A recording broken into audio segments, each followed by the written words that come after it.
Sergeant Arms, please secure the chamber doors. Members, please take your seats. Madam Clerk, please call the roll. Mr. President. All right, Senators, we will substitute today's earlier invocation for this evening's invocation. We need more prayer, I know.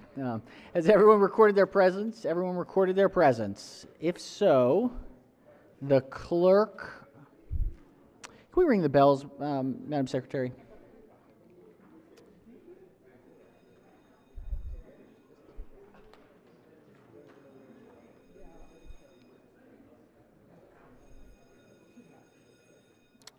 The clerk will take the call. With 36 members in the chamber and a quorum being present, the Senate of Maryland is again back in session. Let's see, do we have any guests? Any early announcements? Before we, oh yes, recognize the Senator from Montgomery. It took a little bit. Yes, thank you, Mr. President, colleagues. Many of you have been bragging on your outstanding interns that have been with you this session, and I too have had an outstanding intern working in my office. Please give the Senator your attention. Thank you very much. Thank you, Mr. President. I was just saying I too have had an outstanding intern who has been incredibly helpful in keeping the trains running on time this session. His name is Benjamin Wilson. Ben, stand up there, big guy. He's a junior at the University of Maryland, College Park, studying public policy and economics, and he is on track to graduate next May 2027. So, Ben, thank you very much for all the help and assistance this session. Excellent. Very much appreciated. Well done, well done. Welcome, and we hope that you've learned a great deal this session, despite being with the senator from the 19th district. No, okay, because of being with the senator from the 19th. Yes, senator from the 37th. Mr. President, will now be a quick time for a protocol. Senator may proceed. So just quickly, colleagues, the protocol staff, Allison O'Brien and Carrie Duffy Doyle have been working overtime. Just want to give them a shout out. We're getting towards the end of session. They're back there in the lounge. They'd love to see you, if you know what I mean. But I was hoping we could give them big Senate thank you for all their extra efforts the last couple of days. Absolutely, absolutely. They've done a remarkable job on so many events. They've really done truly excellent work. We're super thankful for them. All right, anything else? Anything else before we jump into the work today? If not, so be considered the reading of the journal from the prior legislative day.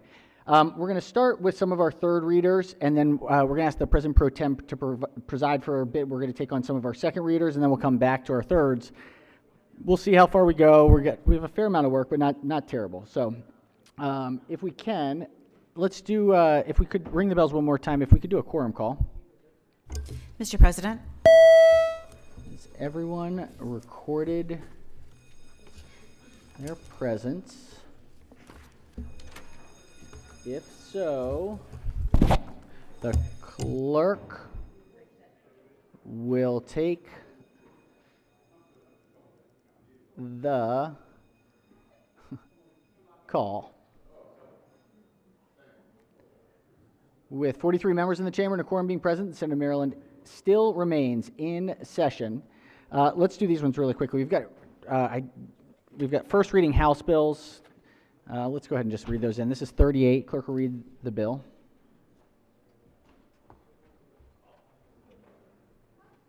House Bill 450, Delegate Guyton, Criminal Procedure Protection of Identity of Victim of Sexual Assault Stalking, rules.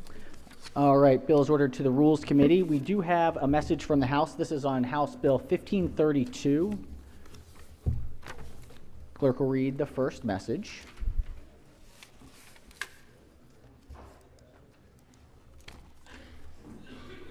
House Bill 1532, Speaker, Utility Relief Reducing Energy Load Inflation for Every Families Act by the Majority Leader. Ladies and gentlemen of the Senate, the House of Delegates refuses to concur in the Senate amendments and respectfully request the Senate recede from its position. Should the Senate prefer a conference committee to confer on the disagreeing votes of the two houses, The House appoints Delegate Corman Chair, Delegate Frazier Hidalgo, Delegate Guyton. Said bill is returned to herewith by order Sylvia Seegert, Chief Clerk. All right, message having been read is ordered journalized. Clerk will read the next message. House Bill 1532, Speaker, Utility Relief Act. The Senate does not recede in the Senate amendments and agrees to a conference committee to confer on the disagreeing votes of the two houses. The House has appointed Delegate Corman Chairman, Delegate Frazier Hidalgo, Delegate Guyton. The Senate appoints Senator Feldman Chair, Senator Hester, Senator Simonaire. Said bill is returned herewith by order Nicole Alexander, Secretary. All right, message having been read is adopted. Let's go to let's go to Senate third reading calendar number 47. Start with some of these amended ones. Clerk will read the first bill. House Bill 107, Delegate Allen, Motor Vehicles Intelligent Speed Assistance Systems Pilot Program Establishment. House Bill 107 is on third reading, final passage. Any discussion? If not, clerk will call the roll. Mr. President, Has everyone recorded their vote? Anyone wish to change their vote? Explain their vote? If not, the clerk will take the call. With 31 votes in the affirmative, House Bill 107 has received a constitutional majority is declared passed. Clerk will read the next bill. House Bill 141, Delegate Foley, State Personnel Collective Bargaining Graduate Assistance. House Bill 141 is on third reading, final passage. Any discussion? If not, clerk will call the roll. Mr. President, Has everyone recorded their vote? Anyone wish to change their vote? Explain their vote? If not, the clerk will take the call. With 29 votes in the affirmative, House Bill 141 has received a constitutional majority is declared passed. Clerk will read the next bill. House Bill 308, Delegate Shee, Corporations and Associations, Principal Officers, Private Mailboxes. House Bill 308 is on third reading for final passage. Any discussion? If not, clerk will call the roll. Mr. President, Has everyone recorded their vote? Anyone wish to change their vote? Explain their vote? If not, the clerk will take the call. With 41 votes in the affirmative, House Bill 308 has received a constitutional majority is declared passed. Clerk will read the next bill. House Bill 315, Delegate Stewart, Human Relations, Discrimination in Housing, Income-Based Housing Subsidies. House Bill 315 is on third reading for final passage. Recognize the senator from the 16th District. Thank you, Mr. President. I have an amendment. Senator has an amendment. Pages will collect and distribute the senator's amendment.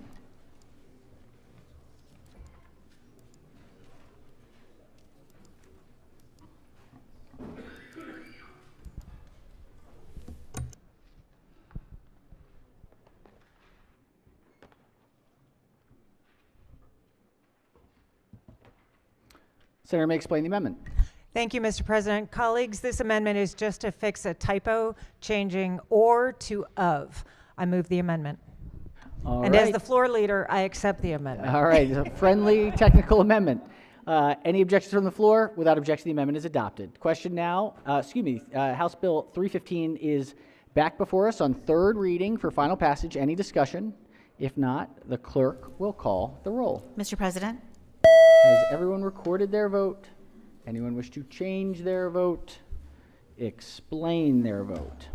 If not, the clerk will take the call. With 33 votes in the affirmative, House Bill 315, having received a constitutional majority, is declared passed. Clerk will read the next bill. House Bill 351, Delegate Moon, Constitutional Rights Violations and Digital Unmasking. House Bill 351 is on third reading for final passage. Recognize the minority whip. Thank you, Mr. President. I have an amendment at the desk, or actually not at the desk, gosh. You It's know, at we had a the senator senator's reading. desk. The Yeah, senator's my desk. desk, yeah. That's All fun. right. Pages Thank you, will Mr. collect and President. distribute the senator's amendment.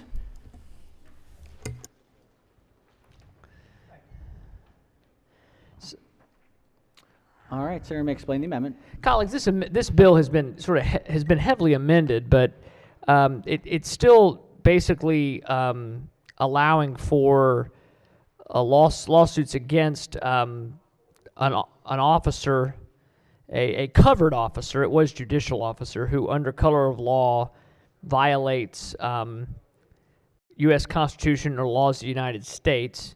In the amended bill, an aggrieved party of the Office of Attorney General may bring, or the Office of the Attorney General may bring an action against a covered officer who deprives the aggrieved party or causes or allows the aggrieved party to be deprived of a right, privilege, or an immunity secured under the law.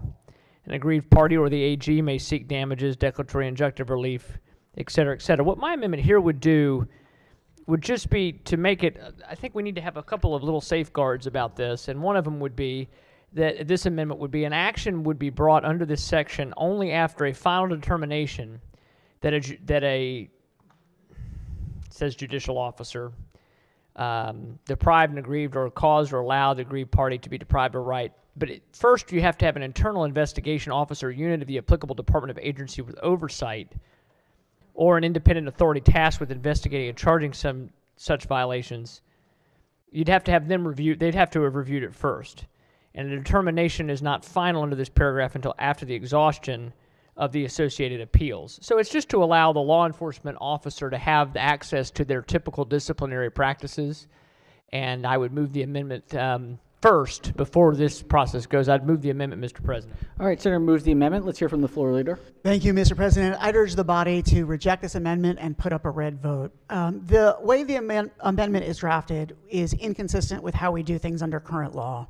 So, for example, if a state law enforcement officer, your local police, were to knock down your door without a warrant and take you out of the home and arrest you without any basis for doing so, the next day you could file a suit in tort.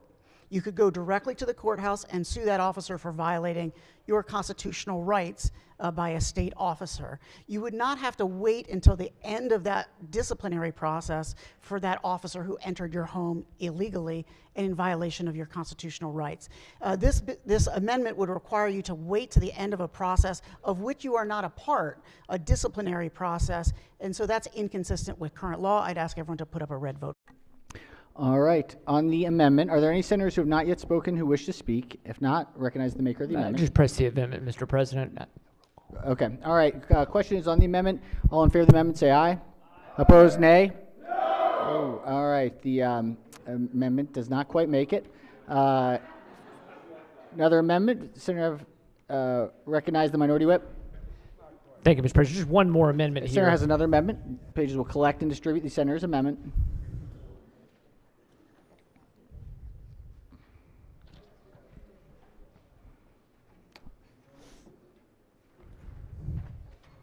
All right. Senator may explain the amendment. This is actually a little bit more of a technical and specific amendment, just one part of it. This would strike the word allows on page 2 of the reprint, line 23. An aggrieved party or the office of the Attorney General may bring an action against a covered officer who, under color of law, deprives the aggrieved party or causes or allows the aggrieved party to be deprived of a right, privilege, or immunity. The reason for this amendment, as I'm looking at this, is causes I get, and obviously if the officer themselves deprived them of a constitutional right, of course, I don't even have an objection to that really. But in this case, allows is very broad, and it would this could cause that people maybe are standing in the same vicinity, officers who are only tangentially connected but at the same site in some of these situations. I don't think it's fair to expose them to the same level as someone who actually deprives or causes the deprivation of a right. And so, Mr. President, I just thought this would be a good amendment to make the bill a little bit better. So I would move the amendment, Mr. President. All right, Senator, has moved the amendment. Recognize the floor leader. Thank you, Mr. President. I urge the body to reject this amendment and put up a red vote. It is inconsistent with what we do under current Maryland law. During our police reform process, we codify the duty to intervene. An officer cannot watch a person's constitutional rights be violated and simply stand there and not intervene. That's why that is in this bill now, to make it consistent with Maryland law. I urge a red vote.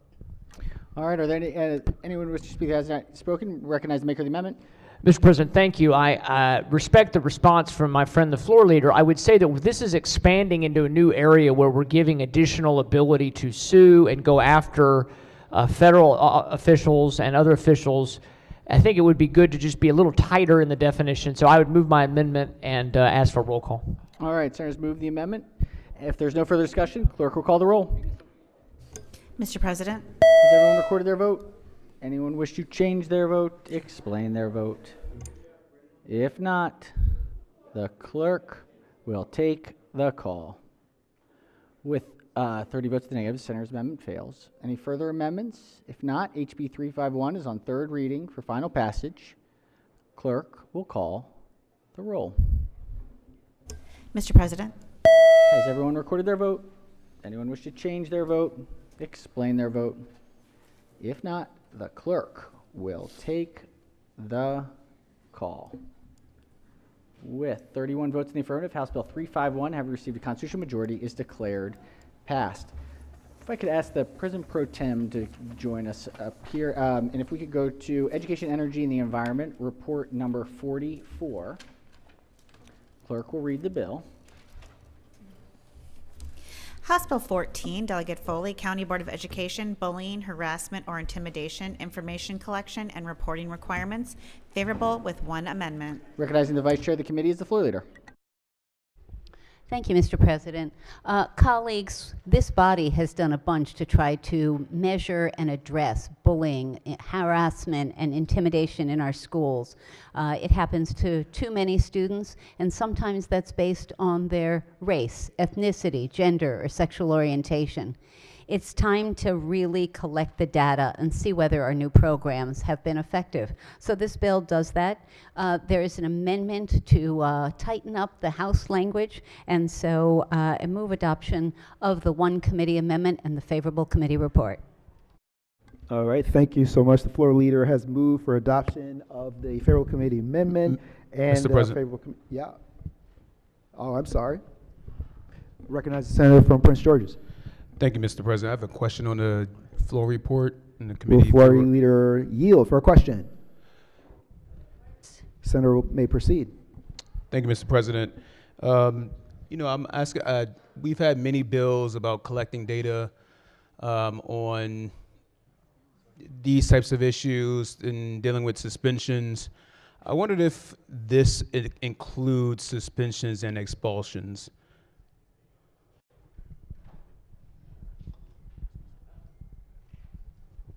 That is a great question. I don't believe that it does. I think it does not include that. I think it's about the amount of bullying that's going on in our, in each of our counties. We want to make sure that we've got that data, so then this body can come back and figure out how to take next steps.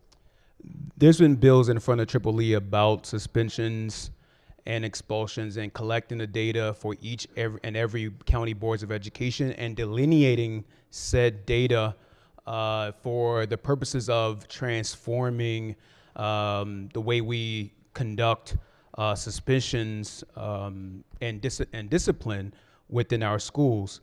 Does this bill does anything about this bill cover any issues around dealing with the school to prison pipeline or collecting data of those types of issues? Thank you for the question, Senator. It does none of that.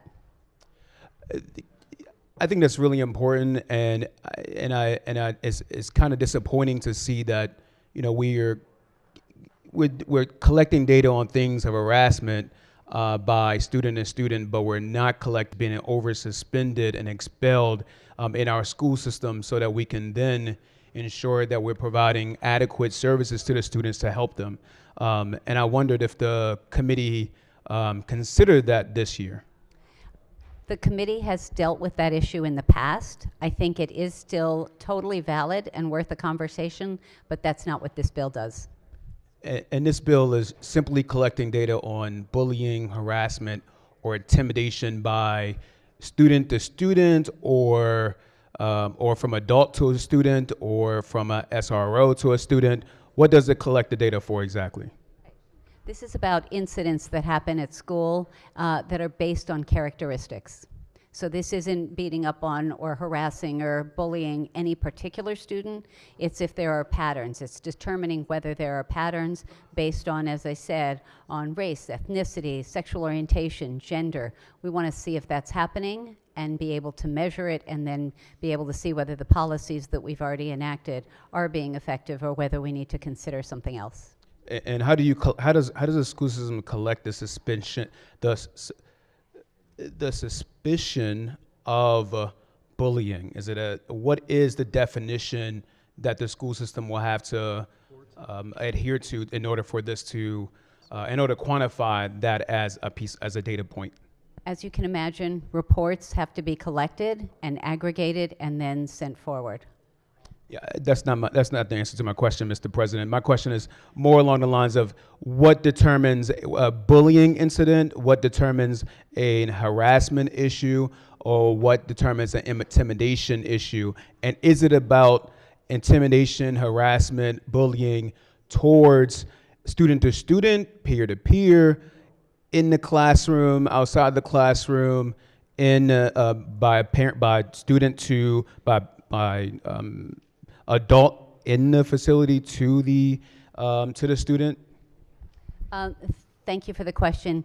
All of those items, all of those categories are already defined in laws. This just modifies how the reports, how the data is going to be collected and brought forward. Got it. And we are on. Is this? This is second reader, so if you'd like to discuss it offline, we can see whether you have any ideas. Yes, I would for like to reader. have, and for purposes of amendment as well. Thank you. Senator. Okay, all right, thank you. Any other questions on the favorable amendment or the report? Okay, seeing none, question is on the adoption of the favorable committee amendment. Any objections to the amendment? If not, the committee amendments are adopted. The question now is on the adoption of the favorable committee report. Are there any objections to the report? If not, the favorable committee report is adopted. Are there any amendments to the bill or its title? Seeing none, House Bill 14 is passed for third reading. The clerk will read the next bill. House Bill 89, Baltimore County Delegation, Maryland Office of the Inspector General for Education, Baltimore County Public Schools, Memorandum of Understanding, favorable. Chair recognizes the senator from Baltimore County as the floor leader. Thank you, Mr. President. House Bill 89. Chair recognizes the senator from Baltimore County as the floor leader. Okay, this bill requires the Inspector General, IG, for Education to pursue a memorandum of understanding, MOU, with the Baltimore County Inspector General on matters pertaining to Baltimore County Public Schools. There are no committee amendments, and there's no fiscal impact, and I move the adoption of the favorable committee report. All right, Chair recognizes the chair of the Baltimore County delegation. Thank you very much. I'd like to special order this. Any objections to the special order? None. How long? Till Tuesday. How about 1 hour? No, till tomorrow. Okay, please. until tomorrow? Yes, please. All right. Any Thank you. objections? None. Okay. All right. Special orders adopted till session on tomorrow. Clerk will read the next bill. House Bill 328, Prince George's County Delegation and Montgomery County Delegation by County Commission, Public Ethics, Financial Disclosure Statements, favorable. Chair recognizes the senator from Prince George's County as the floor leader. Thank you so much. Colleagues, this bill requires an applicant for appointment as a bi-county commissioner in Prince George's County to submit a paper copy of their financial disclosure statement to the Prince George's County Office of Ethics and Accountability. Further, the bill requires a chief administrative officer of Prince George's County to submit each financial disclosure statement of a commissioner or applicant to the ethics office. The bill establishes various retention and destruction requirements for financial disclosure statements in the possession of the ethics office and the State Ethics Commission. Finally, the Prince George's County Office of Ethics and Accountability must require that any person examining or copying a financial disclosure statement record their name, home address, and the name of the individual whose statement was examined or copied. There is no fiscal impact. I move adoption of the favorable committee report. The floor leader has moved for adoption of the favorable committee report. Are there any objections to the report? If not, favorable committee report is adopted. Are there any amendments to the bill or its title? Seeing none, House Bill 328 is passed for third reading. The clerk will read the next bill. House Bill 357, Delegate Polakovich-Carr, Municipalities, Election Dates, Reporting Requirements, favorable. Chair recognizes the President. Vice Chair as the floor leader. Thank you, Mr. President. This simple bill just requires our municipalities to make sure that they are reporting the date of the elections, and after the elections, that they are going to report the date of the next election. There are no committee amendments, no opposition, and it passed unanimously in the House. Move adoption of the favorable committee report. The floor leader has moved for adoption of the favorable committee report. Are there any objections to the report? If not, the favorable committee report is adopted. Are there any amendments to the bill or its title? Seeing none, House Bill 357 is passed for third reading. The clerk will read the next bill. House Bill 423, Prince George's County Delegation, Prince George's County Public High Schools Drug Detection Products, favorable. Chair recognizes the senator from Prince George's County as the floor leader.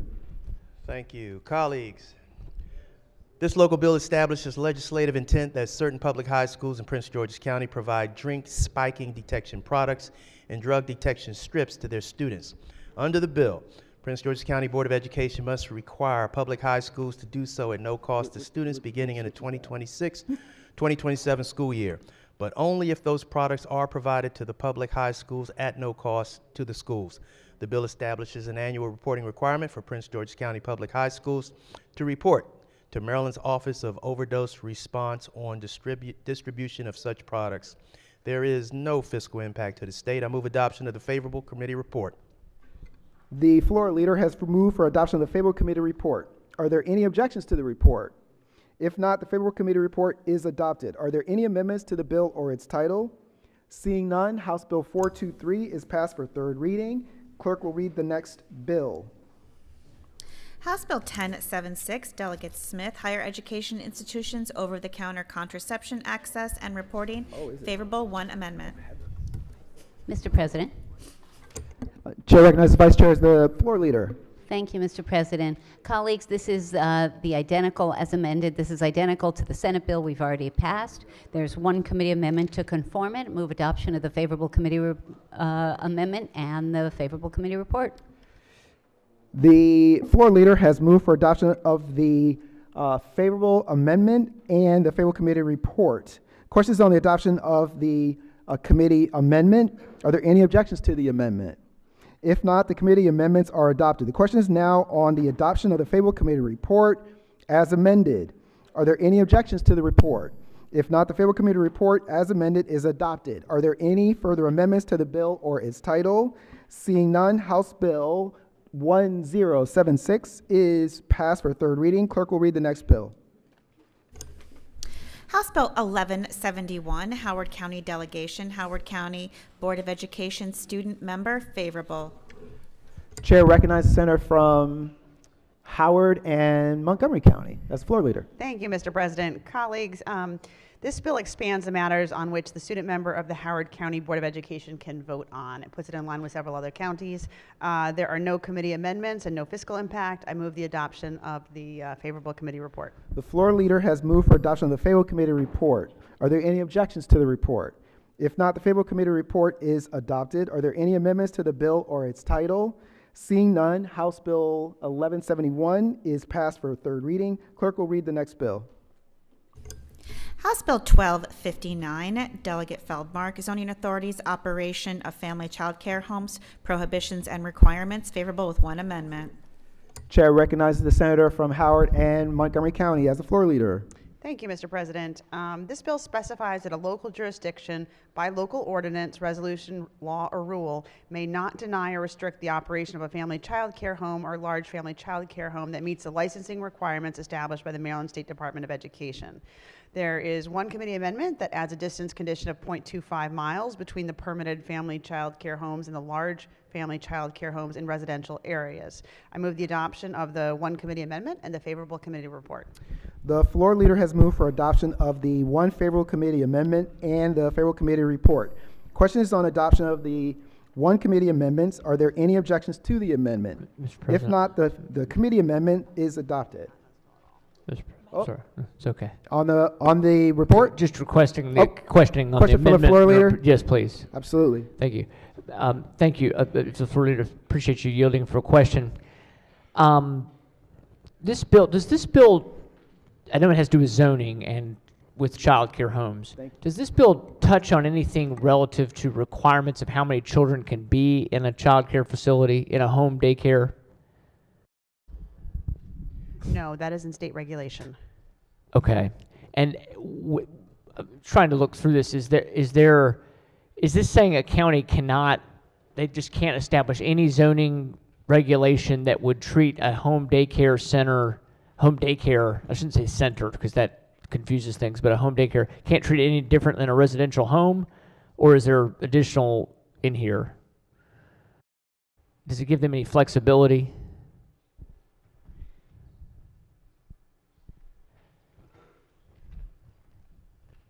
Could you clarify the question? Yeah, apologies.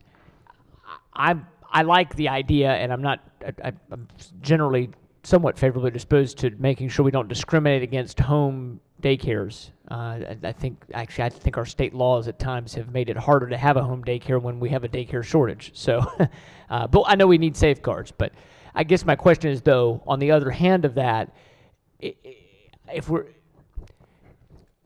you don't want, sometimes a home daycare will have to add on and expand their house, which is fine, but if there's no ability to limit it at all, and some enterprising home daycare operator starts building beyond what they're allowed to build in a residential situation, does this bill keep the county from enforcing the normal residential code? Like for parking and for the size of an addition, or, yeah. They would still have to meet the zoning requirements for a residential home. Okay. Thank you, Mr. President. Any other questions for the floor leader? Any question on adoption of the one committee amendment? Any objections to the amendment? If not, the committee amendments are adopted. Question now is on the adoption of the favorable committee report as amended. Are there any objections to the report? If not, the favorable committee report as amended is adopted. Are there any further amendments to the bill or its title? Seeing none, House Bill 1259 is passed for third reading. Clerk will read the next bill. House Bill 1448, Delegate Tomlinson, Municipal Elections Reporting of Information to the State Board, favorable with 2 amendments. Chair recognizes the senator from Hartford and Cecil County as the floor leader. Thank you, Mr. President. This bill is very similar to Senate Bill 848 that was unanimously passed by the Senate earlier.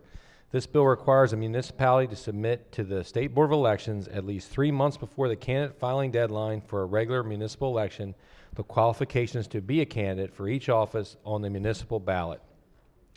For a special municipal election, the municipality must report to SBE within 10 business days after the election is scheduled, specified information.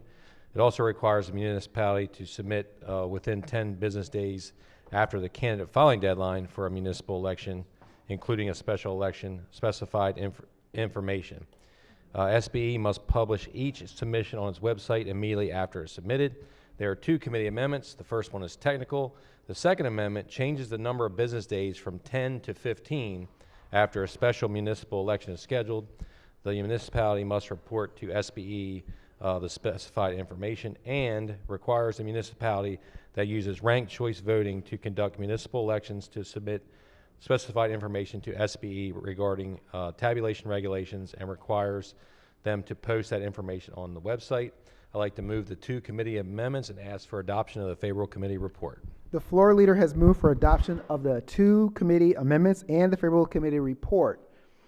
The question is on adoption of the 2 favorable committee amendments. Are there any objections to the amendments? Recognize the senator from Charles County. Yes, question for the floor leader, Mr. Will the floor leader yield? Sure. Thank you, floor leader, for your description of the bill.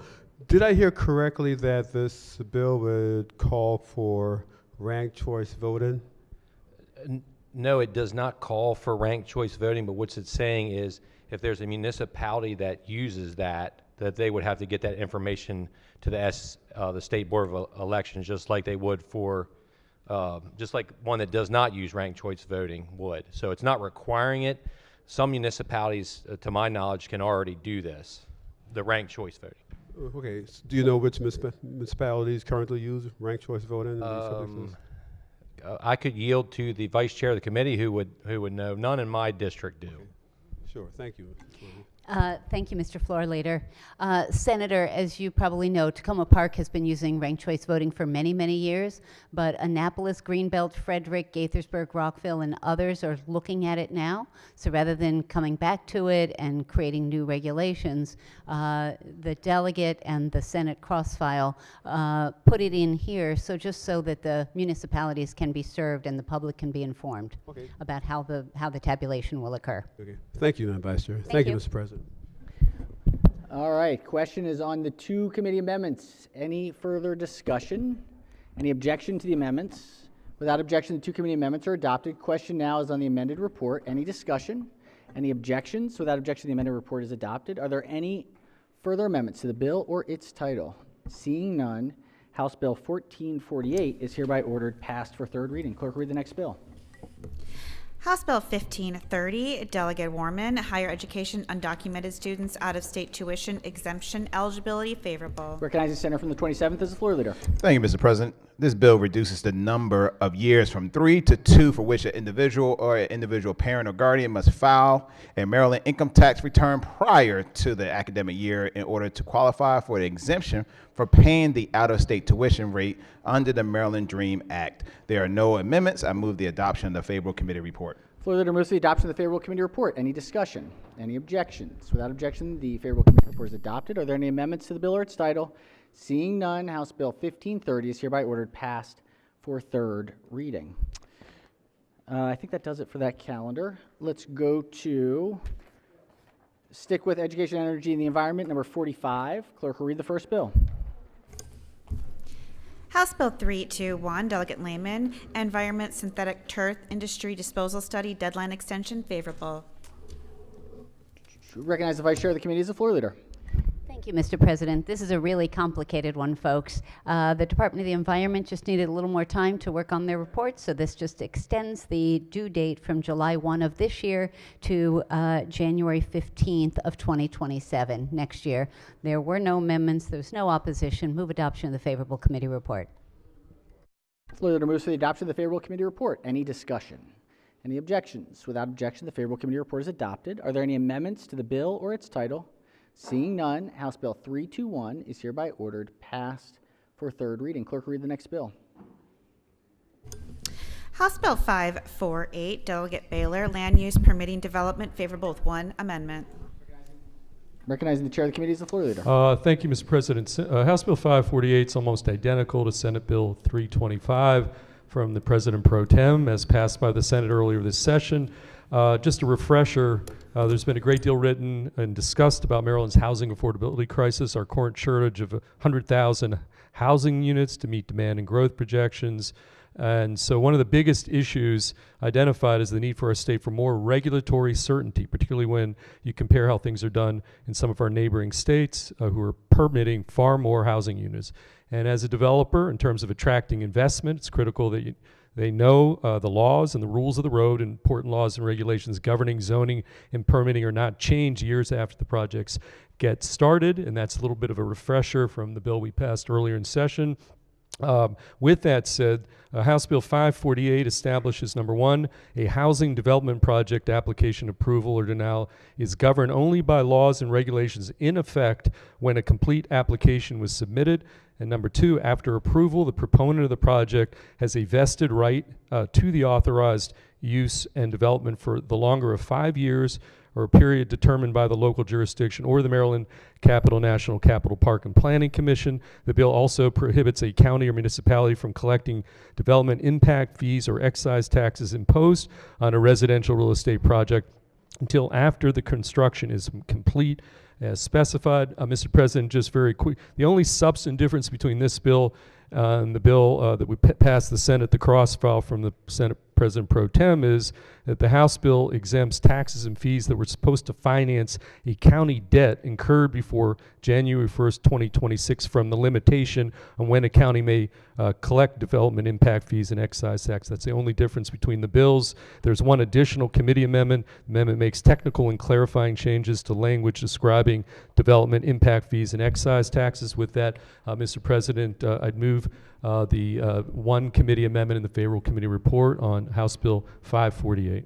Floor leader moves the adoption of the one committee amendment in the favorable committee report. On the amendment, any discussion? Any objections? Without objection, the one committee amendment is adopted. Question now is on the amended report. Any discussion?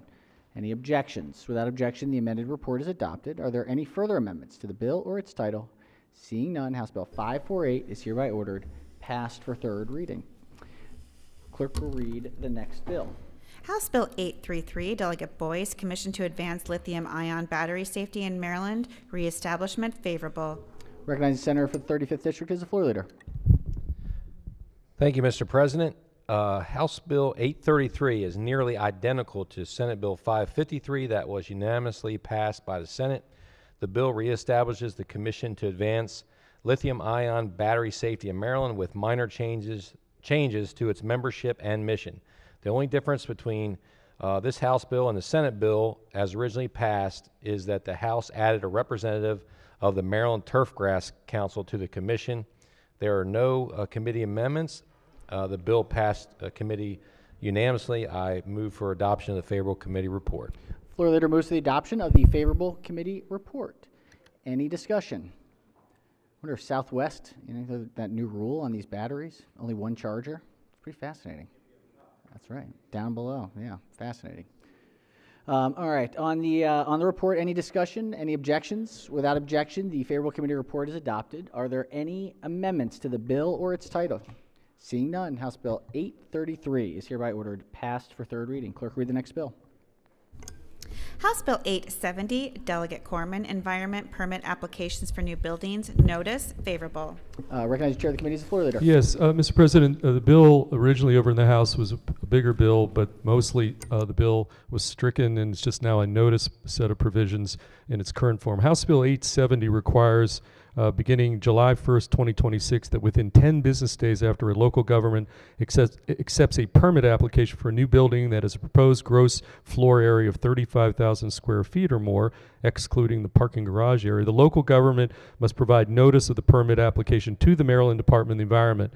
The bill applies prospectively only to new construction for which a complete commercial or residential service request is made to the local utility or development application or building permit applications filed with the local government after the bill's effective date. Mr. President, there are no committee amendments. I'd move the adoption of the favorable committee report. Again, House Bill 870. Floor leader moves to the adoption of the favorable committee report. Any discussion? Any objections? Without objection, the favorable committee report is adopted. Are there any amendments to the bill or its title? Seeing none, House Bill 870 is hereby ordered passed for third reading. Let's move to budget and tax. We've got report number 30. Report 30. Clerk will read the bill. House Bill 1430, Delegate Chang, Maryland Public Charter School Program, School Facilities, favorable with 2 amendments. Recognizing the vice chair of the committee is the floor leader. Thank you very much, Mr. President. Basically what this bill does is create a modest program to support public charter schools with their facilities costs. As long as we've had charter schools in Maryland, charter schools have never gotten money for facilities the way non-charter public schools do. The way it works, as we all know, is we have the school construction program, and the money comes from the state and from the county to the school system for facilities. In the case of charter schools, they get operating money, but have had to pay their facilities costs out of their operating money, which reduces the amount of money materially that they can put in the actual educational process. The typical charter school spends probably 15% plus or minus of its operating money on its lease costs or its debt on its building. And so this bill is similar to, not identical, but similar to a bill that the senator from the 45th district sponsored 2 years ago to create a source of revenue to help the charters with their facilities costs. That bill passed the Senate 45-0. What this bill does is set up a small program of grants to the charter schools The bill came in at $1,600 per student. For fiscal reasons, we brought it down to, and the House did too, to $200 per student. In addition, the federal government has a program to help charter school facilities, and the intent is for the state to apply for some of that federal money. We're not guaranteed to get it. Like today, we're not guaranteed to get any federal money for anything. So we will go after it, though. If we get it, that's great. That'll reduce the cost of the state. But that's essentially the bill. There are two amendments. One is technical, and the second basically clarifies various provisions of how it would work. I move the amendments and the favorable report. Floor leader moves for the adoption of the two committee amendments and the favorable committee report. On the amendments, recognize the senator from Frederick City. Mr. President, can we special order this bill? I'm awaiting an amendment. Move to special order the bill. Recognize the floor leader on the motion. Well, given that it's a House bill and we can amend it on third reader, I would oppose that. All right, Senator opposes it. The question is on the special order. On the special order. Any further discussion on the special order? All in favor of the special order say aye. Opposed, nay. The noes have it. Question remains on the two amendments. Yes, recognize the senator from the 43rd District. Is a motion to lay the bill over for a day in order? It is within the last 10 days, so it is opposable. So the senator's welcome to make the motion. Yep. Okay. Motion to lay the bill over. Recognize the floor leader. I have a feeling it might be the same. It's really the same thing. It's late in the session. It can be amended on third reader. I oppose the motion. All right. Question remains on the motion to lay the bill over. All in favor say aye. Opposed, nay. Noes have it. Question now is on the two amendments. Any discussion of the amendments? Any objections to the amendments? Without objection, the two amendments are adopted. On the favorable committee report as amended, recognize the senator from the 43rd. To the floor leader, or question for the floor leader. Senator may proceed. Thank you. I was wanting a little more time to read it, but we'll just go on with my quick read. And apologize. So, you said what the bill does. So as drafted, so what are charter schools in Maryland? How do charters operate in Maryland? Charter schools are public schools. They're funded on a per pupil basis out of operating money. Their employees are employees of the local public school system, and the employees are represented by unions. So you remember part of the charter schools, they exercise a great deal of independence. I mean, do they have to abide by the same rules as other public charters? I mean, first of all, they're public schools. I mean, that's what my children went to a charter, Montessori charter. So again, not coming from an anti-charter place. So let's just clear that up. So they are public schools. Yes. Right. And so this is about capital expenses. Is that correct? And as the bill came in, it was asking for maintenance and operations, and as well as lease and debt service. How is it that charter schools are getting those types of costs? It's a good question. So for regular public schools, we have the school construction program, where the state and the counties provide the money to build or improve the schools. And the school system operating budget only has to pay the operating costs, not the capital costs. And the school system has to pay the maintenance costs out of its operating money. Charters, in contrast, they also have to pay maintenance costs out of their operating budget, but they have, unlike regular public schools, they have to pay the capital costs out of their operating money. So it materially reduces the funding they have for the actual educational program. Right. And this is designed to provide a little more equity and a little more balance. It doesn't make it equal, but it moves in the direction of trying to make it a little more possible for charter schools to put that money into teaching kids instead of paying debt. Right.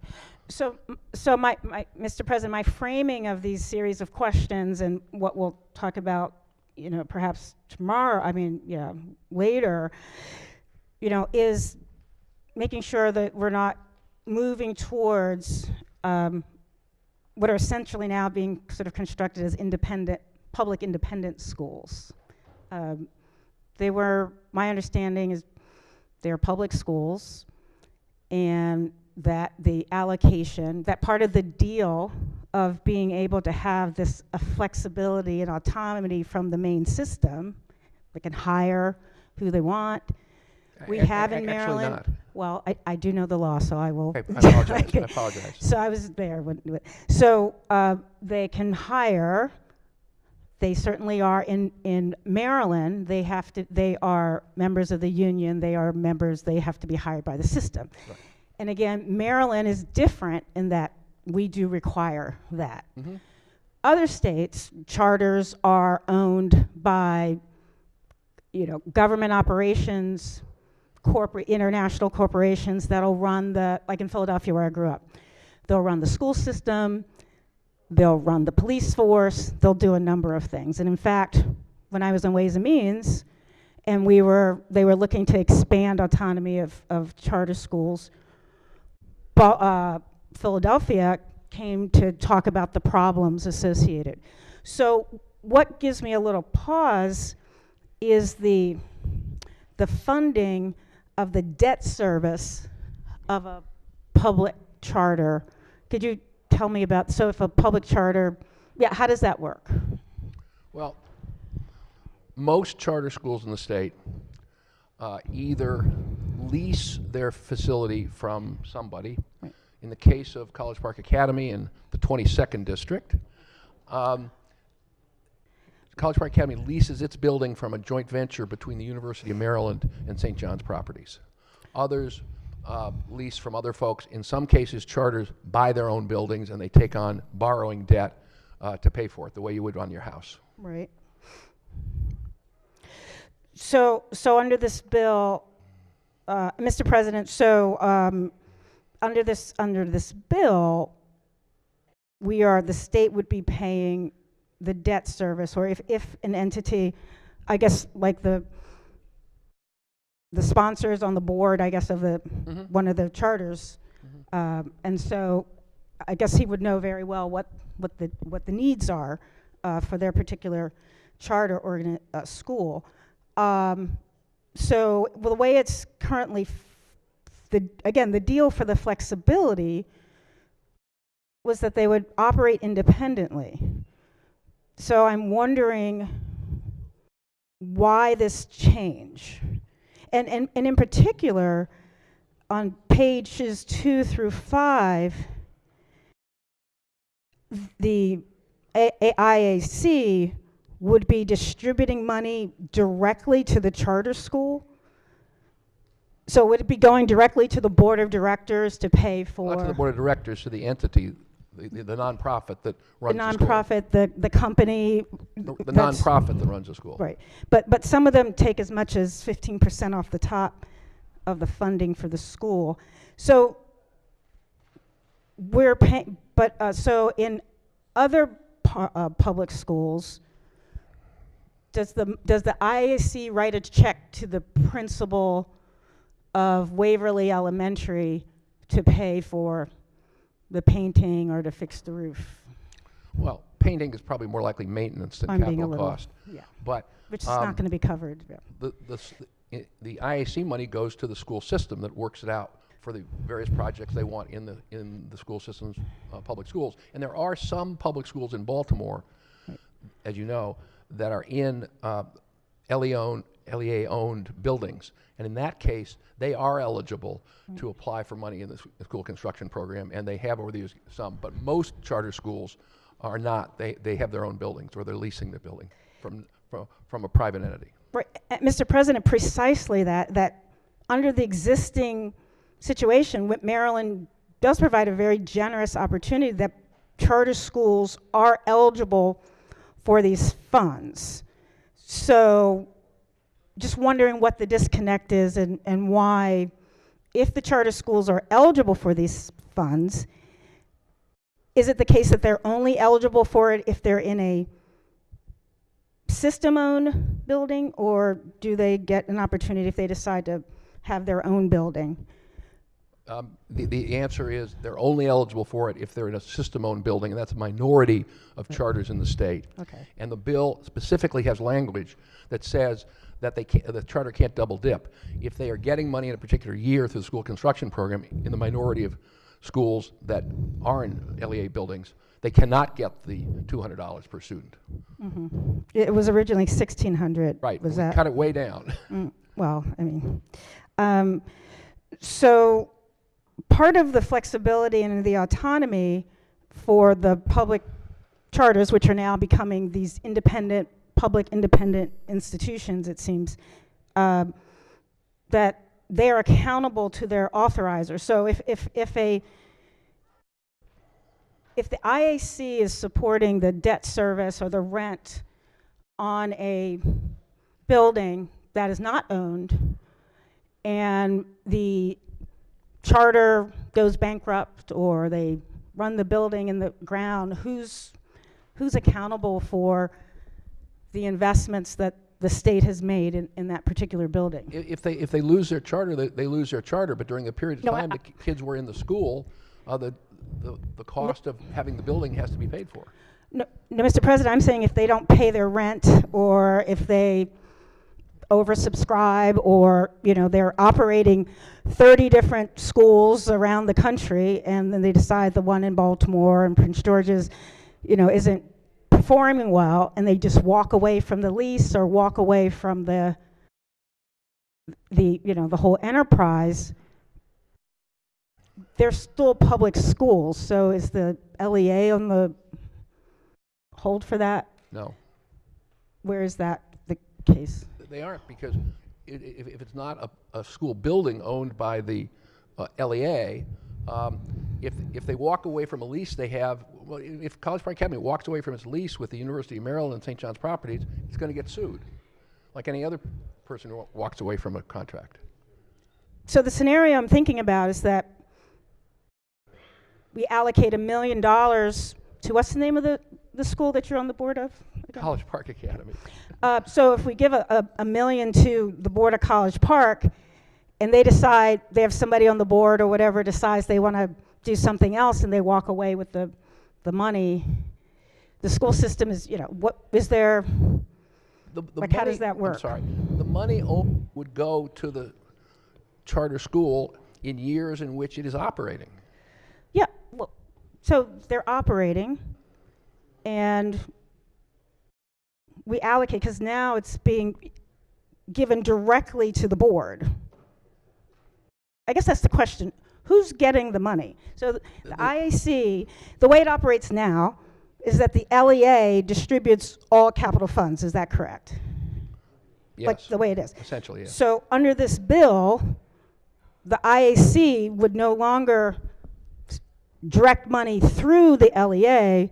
It would have a separate fiscal relationship with the charter. Is that correct? That's correct. All right. But this charter is a public school. Yes. Correct.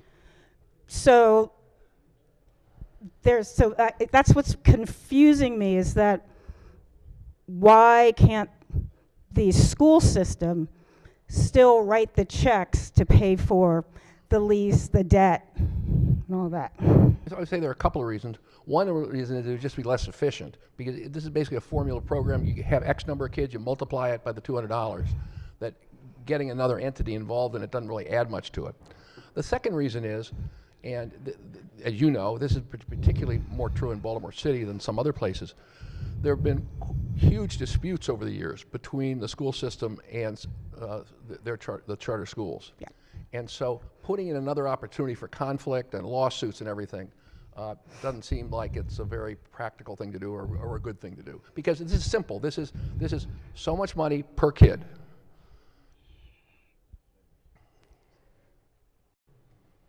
So, Mr. President, it does, I continue to ask about this bifurcation, which is, what some people were concerned of, that there would be this incremental bifurcation of a regular public school system, and now it seems as though we're building out a system of independent public schools that have their own specialties, that can hire their own staff,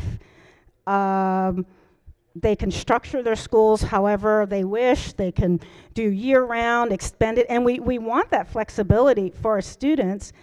But also, there's the accountability. So it's almost like you get all of the benefit from the system and none of the accountability. And so I'm concerned, Mr. President. Again, I'm not comfortable with the bill in its entirety because I see where it's going.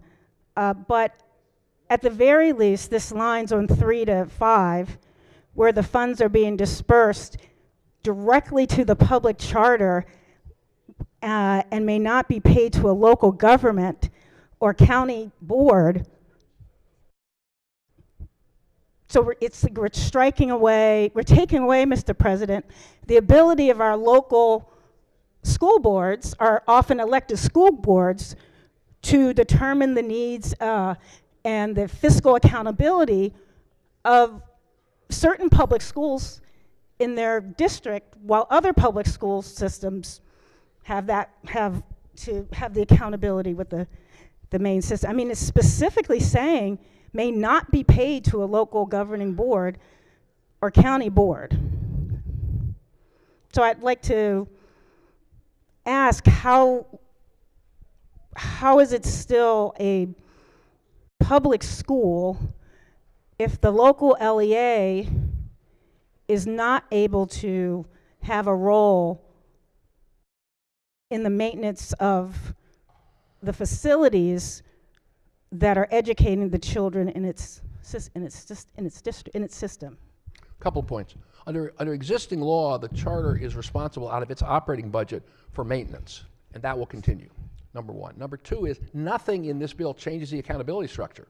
All the standards that charter schools have to meet, both based on state law and based on their agreements when they're approved by the LEA, still apply.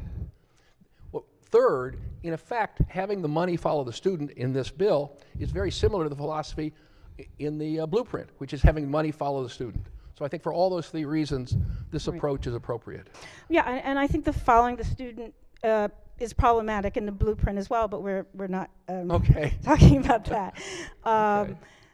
But again, so there's another provision, number 4. So and it talks about a total amount of capital improvement program in fiscal year is less than the total amount in the prior year.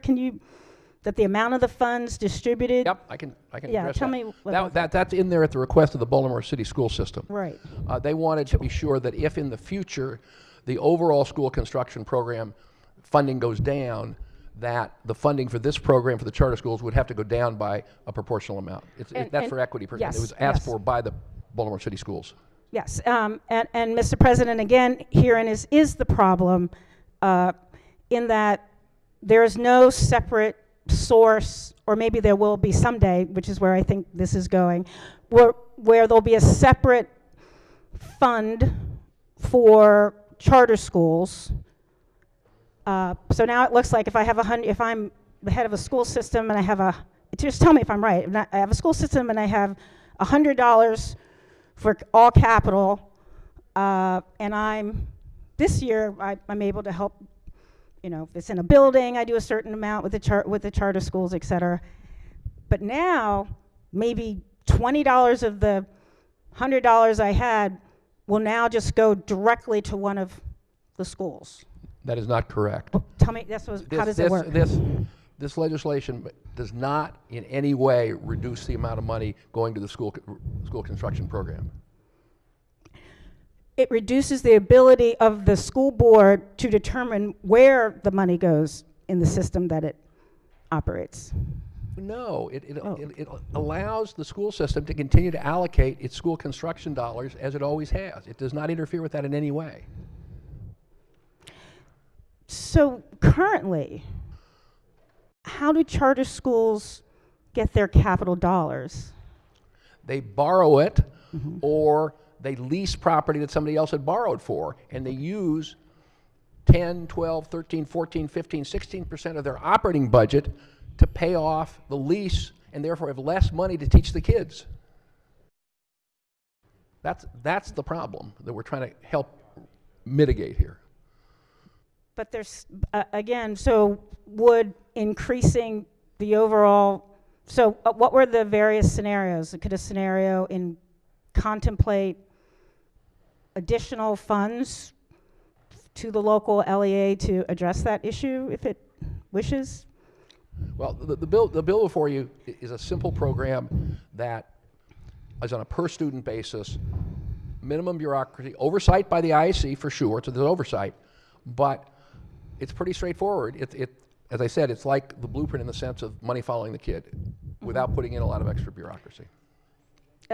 This just sort of us.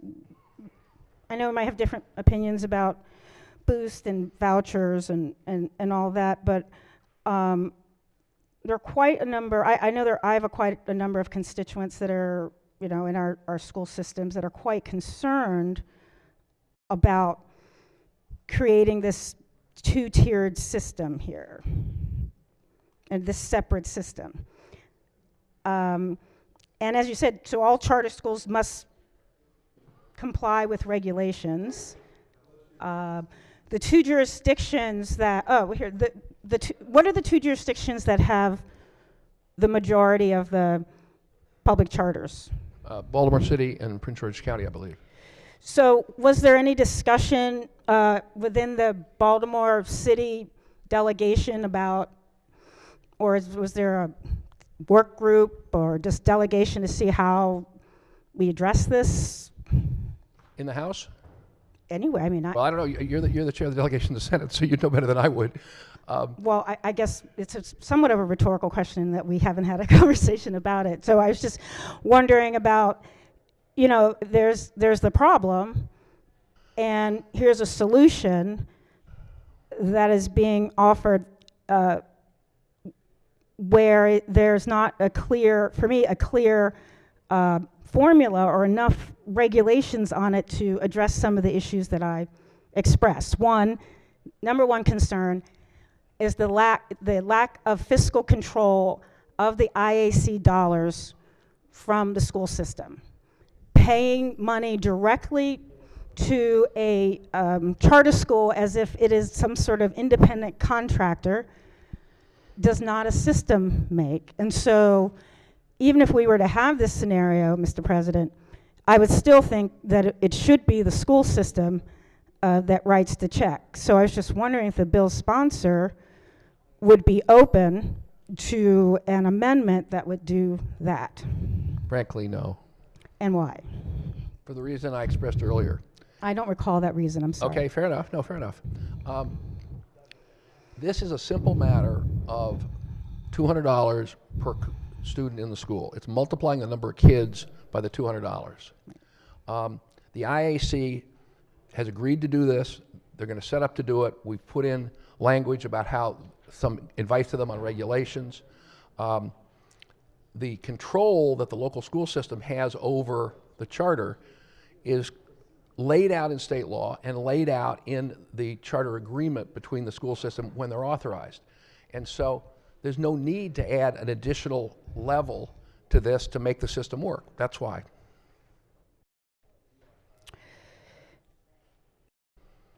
So there's 3 lines that just instruct the IAC to pay this amount of money to a public charter.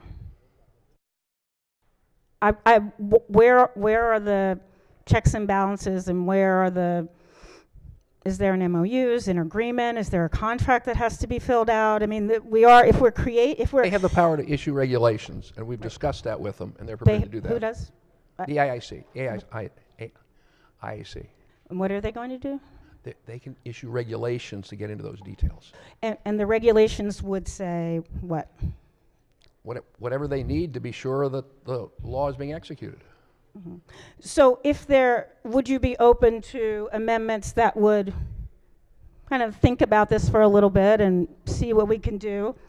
Because if we are creating a separate system of public independent schools that, operate on their own and have their own boards of directors and, are different than our traditional schools, then we should probably think about how that works and how that operates, and the vulnerabilities and risks that it presents to the overall public education system as a whole. Is that a question? Well, I said, would you be open? Because again, we asked for a layover and probably asked for another one. The issue to you're try to raising do that something about what about it. kind of a charter school system we want to have in the state has been explored extensively over the past 20 years. And you've been involved in some of those discussions. I'm involved in some of those discussions. And all those concepts of what is a charter school, how does it operate, who authorizes it, who are the employees, what standards does that meet, that's all in existing law. And this bill does not change that in any way. So I feel like that big issue you're raising is resolved in current law, and this bill does not change it. And so I would not want to reopen all the issues. At some point in the future, I'd be happy to talk about other ways we can make the charter school system better. I mean, this is Just as a quick, it sounds like the floor leader may not be changing the senator's mind. So I think we Fair enough. We got a lot of good bills that are about to die. A lot of good bills that are dying slowly but surely. So just want to check in here. It's the last few days of session. Right. So Senator may proceed. Just I don't know that we are going to make a just a final. Just that, you know, again, I believe as drafted, it really does lack sufficient checks and balances. It really is moving towards, again, which is what many people feared in 1994, a separate, semi-private school system that is subsidized by public dollars, and having money being distributed directly to the boards of these independent schools is not something that we should do. So I will rest with that and look forward to drafting an amendment. Thank you, Senator.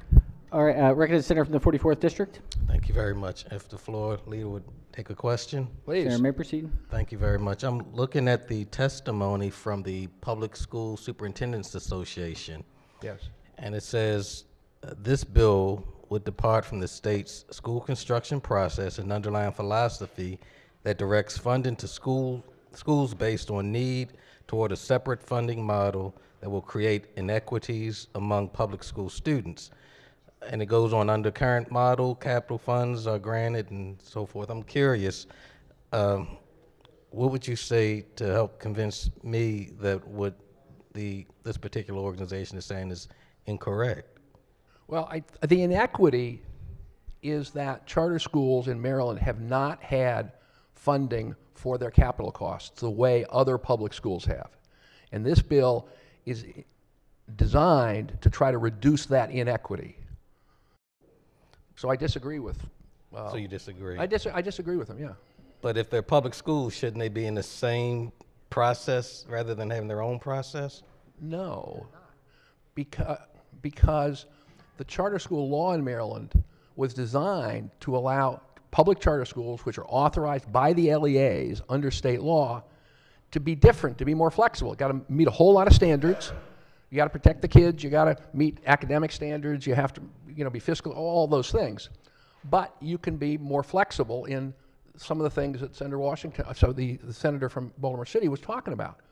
That's the intent, and so this is part of that flexibility. But all right. So funding construction and those types of capital costs are supposed to be a part of the flexibility? The intent here is that because charter schools under existing law have to take money away from teachers and teachers' aides and art supplies to pay for their capital facilities, unlike other public schools, this bill is designed to make it less of a burden on the charter schools to take money away from education to pay off their lease or to pay off their debt for their building. Thank you. Thank you. Thank you for the question. All right. Recognize the senator from Montgomery County. Thank you, Mr. President. Senator, you've been an expert in charter schools for a very, very long time. Wow. So forgive some basic questions here. There's some things that you've said that have caught my attention. So you talked about how charter schools, how there's an inequity. Yeah. So my understanding is that of the, I believe there are 49 charter schools in the state of Maryland, about half are in underutilized public school buildings, former school buildings, or other publicly owned places, and others, the other half are in private places, like the College Yeah, Park yeah. Academy. Is that about what you understand? No, it's about half and half in the city of Baltimore. Outside the city of Baltimore, I only know really the ones in Prince George's and Anne Arundel, and all but one in Prince George's have their own buildings under lease or purchase, and the ones in Anne Arundel that I'm familiar with, the same thing. So my understanding, what you said, was that they have to either borrow or lease for capital improvements. My understanding is they can also raise money in a way that our public schools can do bake sales, but they can't take out loans. They can't do fundraising in the major way that a public charter school might have the capacity. Actually, that's not true. And all the LEAs in the state, to my knowledge, have foundations that in fact raise money. Okay. My understanding is that there can be a very enthusiastic parent, maybe someone with wealth, who starts a public charter school for their children. They go through the system, and I've seen some data where after their students or over time or based on inadequate performance metrics, that population diminishes and that we lose a few a year that close because of all those metrics, because of declining student enrollment, because of failing opportunities and insufficient outcomes. True? There clearly are some charter schools that don't work very well, and there are clearly some regular public schools that don't work very well. Sure. I'm more familiar with Prince George's and Anne Arundel County, and the charter schools that I'm familiar with, excluding College Park Academy, the charter schools are among the top performing schools in the counties, in Anne Arundel and in Prince George's. Sure. So you're the vice chair of budget and taxation. I am. And you know that the blueprint, Maryland got national attention for our cutting edge vision of a 10-year blueprint to improve our public schools, which would include our public charter schools as well as our traditional public schools, correct? Yep. So my understanding, and I'm not on your committee, my understanding is that we had some challenges with trying to pay for this year's installment of the blueprint. Is that correct? I don't think we had problems this year to pay for the blueprint. We Okay, had would forward it be funded a lot, so we were in pretty good shape for this year, actually. Okay, so looking forward though, with challenges with the federal administration, with funding shortfalls. Absolutely. Okay, so I wonder about creating a new program that only because of a compromise is, quote, only $5 million in taxpayer money for these public charter schools. Is that correct? Yes, the fiscal note as amended, it's like $4 or $5 million. Right. So here's, I feel like I have a little bit of PTSD here because I was on the House Appropriations Committee in 2000 when former Governor Paris Glendening put in his budget a one-time promise, it's one time only, Mr. President, one-time $6 million public money for private school textbooks. And as you know much better than I do, that program has continued and continued and continued, and that money is not going to our public schools. That money is not going for capital improvement. Is that correct? I'm not familiar exactly. I was not here in 2000. I was in Okay. another country. My understanding, I'm aware. So Romania didn't have that, but my understanding is that in our current fiscal year, in FY26, it was about $17.5 million that was given from public money for non-public schools. So we're not talking about that. Right. I'm aware. We are talking about $5 million, a reduced proposal of, quote, just $5 million going to to public charter schools. So here's what confuses me. If half of our public charter schools are in school buildings. They aren't. Less than half. That's in the city of Baltimore, but statewide it's less. Okay.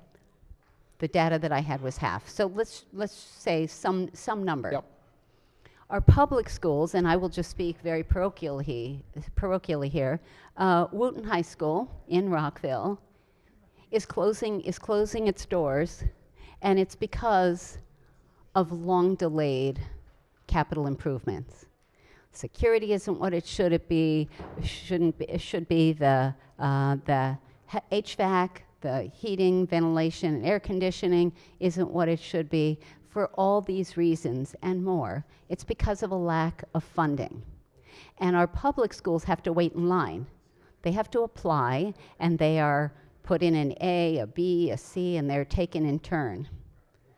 My understanding of this program is that these public charter schools are going to be able to jump the line. No. Okay? They're being given $200 per student ahead of Wooten and all the other excellent schools or struggling schools, public schools around the state. They get the money without applying for it. They can, if they're in a public school, they can get in line as well, in which case they could get both, maybe whichever number is easy. I understand it's been amended so that they can't get both for now. Exactly. But they could choose which one is bigger, door number 1 or door number 2. But there's a cut the line in terms of they get the money without applying, without asking, without demonstrating a need, while Wooten High School and all the rest of the schools are waiting in line and possibly closing their doors or providing an inadequate institution for our students to learn. Correct? No, not at all correct. Not at all correct. The regular public schools have been getting construction money over the years from the state, and the charter schools have gotten Zippo over the years. And so what the charter schools have had to do is go out on their own and borrow the money or do the lease to cover the facilities costs so the kids have some place to go to school. Or raise the money. And they don't get Zippo, Senator, just to correct the record. They are getting the per pupil allotment That's of operating. almost $10,000. Totally understand. But that's almost $10,000 per student that isn't going then available to other, okay. So I have an amendment for you that I've already shared with you. I do believe that the public charter schools that I'm sorry, Pages, you get to sit down for another minute, because unless the amendment office is on its way up, we took the guess that the Senate bill was going to come up first, because that's what was special ordered, and unfortunately the House bill came up first. So it's an identical amendment, Mr. President. We could either special order this for 20 minutes, or I'm aware, but I'd like to bring this up. I think folks are frustrated. So let's. I'm not frustrated. I'm good. I'm good. I think others are. Yeah. So the amendment office has the request. I'd be happy to describe it, and as soon as it arrives, I'm happy to bring it before the body. I think it's a friendly amendment, but unfortunately, I have the Senate version. All right. Well, we're still on the favorable report as amended. Still on the favorable report. So the Senate bill is following is the next calendar on this, so that if the amendment were adopted on the Senate bill, for third on the House bill, it would be available for drafting for the bill on third reader. That's fine. I can wait for the Senate version to come up, and I already have that here, and then we'll see what happens with third reader. That'd be fine, Mr. President. Thank you very much. All right. Thank you. The question remains on the favorable report as amended. On the report, recognize the senator from District 3. Thank you. I did receive my amendment. Senator, we have to adopt the report first. Senator, have the amendment on the report? Any objections to the adoption of the report? Yes, recognize the senator from the 28th district on the report. Thank you, Mr. President. I have questions for the floor leader. Senator, may proceed. Yeah. And my phone has been kind of going off calls and texts about this bill. Great. From a lot of educational leaders in the state.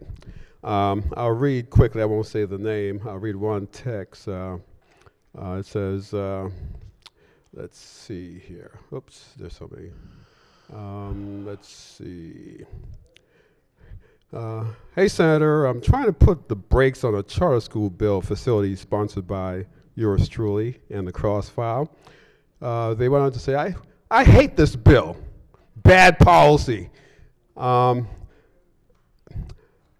These are, I won't say the name of the individual who sent that text, but that's the gist of it from people we know. And just reading through some of the testimony here, one testimony says on the computer, House Bill 1430 and its Crossfile further violates the equity principle by guaranteeing a per pupil allocation of limited school construction dollars. That is an equality approach, and the only way the state could dedicate $1,600 per pupil in this approach is if we have $1.4 billion in the capital budget annually to account for the nearly 900,000 K through 12 multiplied by 1,600. This is roughly $1 billion more than the FY27 capital budget. The dedicated fund in HB 1430 and its crosswalk creates huge inequities to the benefit of charter schools over the students at traditional schools. What would you say about that? I'd say both whoever said that not familiar with the bill that we're discussing, because it's not $1,600 a student, it's $200 a student. That's point number one. The total estimated cost in the fiscal note is $5 million. That's number one. Number two is, I'm sorry. Go ahead. We're dealing with vastly different numbers here. Was that revised from the original buy? Yeah, Okay, so yeah. We amended it. amended it down. Okay. This lets me the opportunity to put this in context. Is the fiscal burden of any bill is taken up directly or indirectly, formally or informally, by the Appropriations Committee in the House and Budget and Tax, and you all have had that experience, or colleagues have had that experience with fiscal notes on your bills. And so the fact of the matter is that I believe this is the case, I stand to be corrected if I'm wrong, but I'm pretty sure that the House Appropriations Committee approved this bill with this fiscal note as amended unanimously. I know in Budget and Tax Committee, we looked at that issue specifically, and the vote was 12-1, bipartisan vote. So I think the fiscal responsibility of this bill is very significant. Secondly, the inequity issue is that charter schools have had to use their operating money to pay for their facilities, whereas non-charter public schools don't have to. That allows more teachers, more teachers' aides, more counselors, more education, and not just building in the non-charter schools. And this bill is designed to improve equity. It doesn't make it perfectly equal at all, but it moves in the direction of helping to make the opportunities for the kids in the charter schools more closer to in the regular public schools. Yeah, thank you for that, Mr. Floor Leader. You're welcome. So the idea is we're approaching on the public schools for this new concept of charter schools and public funds. No, we're not poaching on the public schools. Nothing reduces the school construction program that goes to the regular public schools at all. Okay. Okay, read on. This paragraph says, per pupil funding for school construction. This is in the testimony on the computers.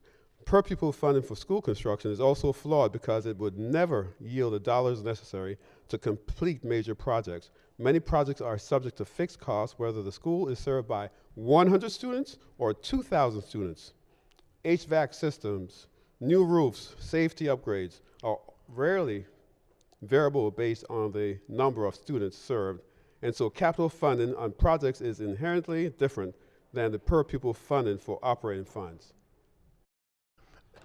That's true in the sense that the charter school had to borrow the money or sign a long-term lease to be able to have a building.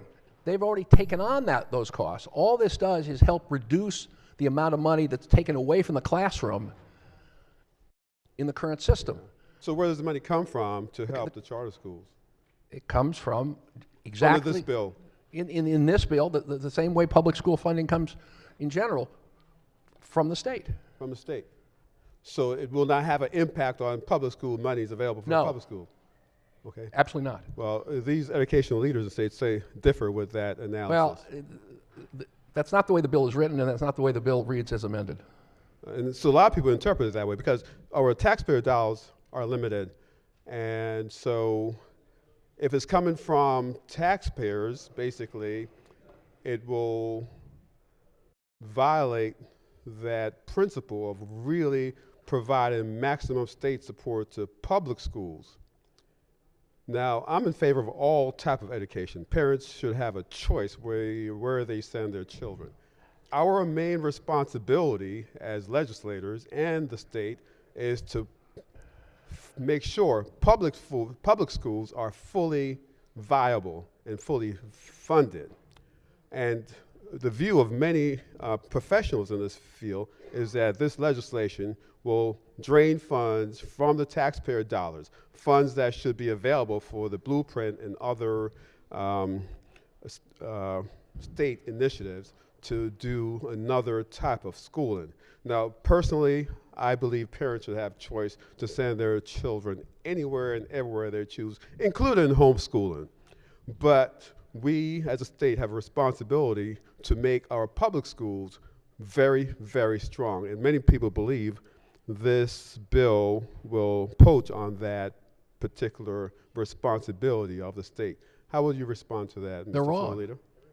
They're wrong. We can walk and chew gum at the same time. And we do lots of things here in healthcare and environmental protection and education and workforce development and public safety.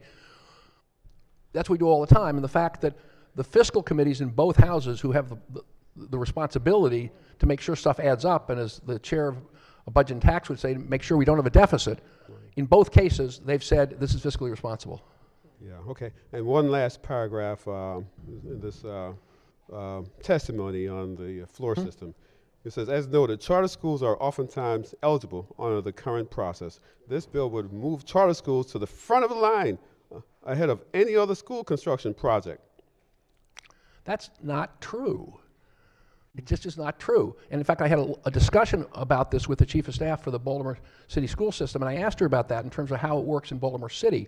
And she told me, which I didn't know until she told me, that the construction projects in existing charter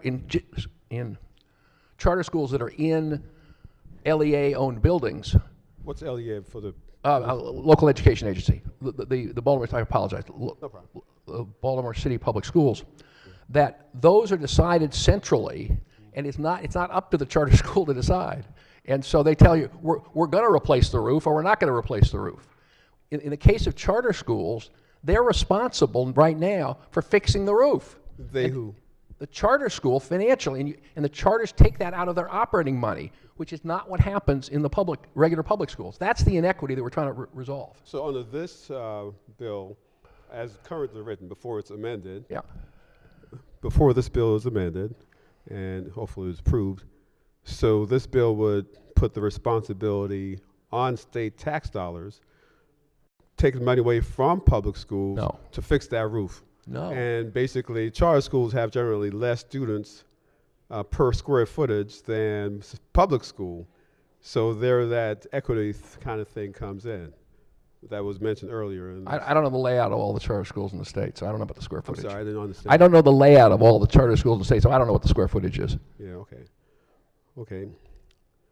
So the last part of this testimony says, we have, the educational leader of the testimony, we have so many unmet needs, and a more comprehensive approach needs to be adopted and funded before imagining a world where this kind of dedicated funding for charter operators is a reasonable consideration. How would you respond to that final analysis? The inequity has been the charter schools have had to take money out of the classroom to pay for their facilities, which the other public schools have not had to, and this, in a small way, helps redress that inequity. So why is the inequity of charter schools our responsibility? I thought it was for public education and public schools. Why is it that now our responsibility? Isn't the next step to speak up for private schools and to increase their funding? No. Isn't this a leap away from public schools? No. Public charter schools are public schools.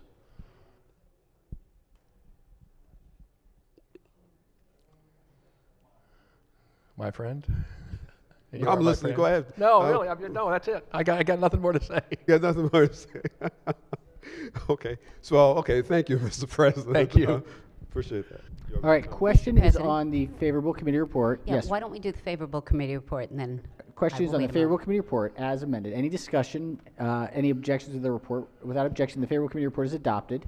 Senator has an amendment. Pages will collect and distribute the senator's amendment. Thank you, Mr. President. I do realize, and I know that the ear gets tired from being on the phone with legal counsel, I do realize that this is a House bill and that it could be amended on third reader, but there may be other amendments on third reader, and I think this one is quick, and I'm hoping that it will be a friendly amendment. We do have about just shy of 50 public charter schools, and I think we want to make sure that they're in compliance, that they are following our rules, that they are disclosing how, you know, their budgets, they're doing all the things that they are required to do, that they committed to do when they applied for a charter through their LEA, through their local education agency.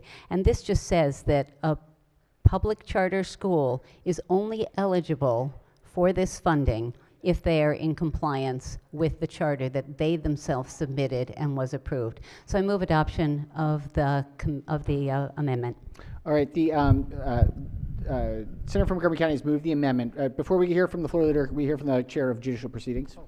Thank you very much, Mr. President. I'd just like to have the committee, the Judicial Proceedings Committee, go to the Silver Room for a voting session. Judicial proceedings to the Silver Room for a voting session. All right. On the amendment, senators move the amendment. Recognize the floor leader. Yeah. Obviously, we want people in compliance with their agreements. Unfortunately, I can't support this amendment for a couple of reasons. One is that these charter agreements are very detailed and very long, and full compliance implies every little thing a little thing out of line could put them out of compliance. I mean, that happens all the time. You deal with nonprofits. I mean, nonprofits, you know, don't hit the nail on the head every time, and they're responsible for audits, as charter schools are as nonprofits. They're subject to the oversight by the LEA. The LEAs have all the authority they need to assure compliance when they identify problems, and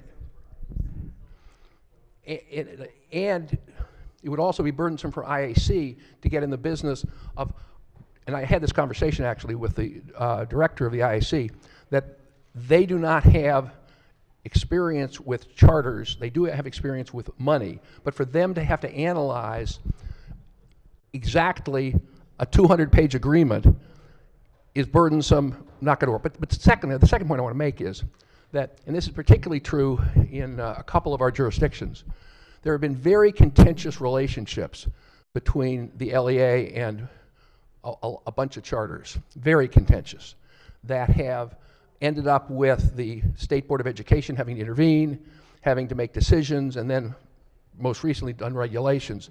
And so putting in an additional source of contention I think would not be constructive. So unfortunately, I'm going to have to oppose the amendment. Senator, just to respond to your assertion just now. So there may be a public charter school that may be out of compliance with the charter that they themselves committed to. They may not get along with their own county Board of Education, and they may not have any oversight being given to them by the state.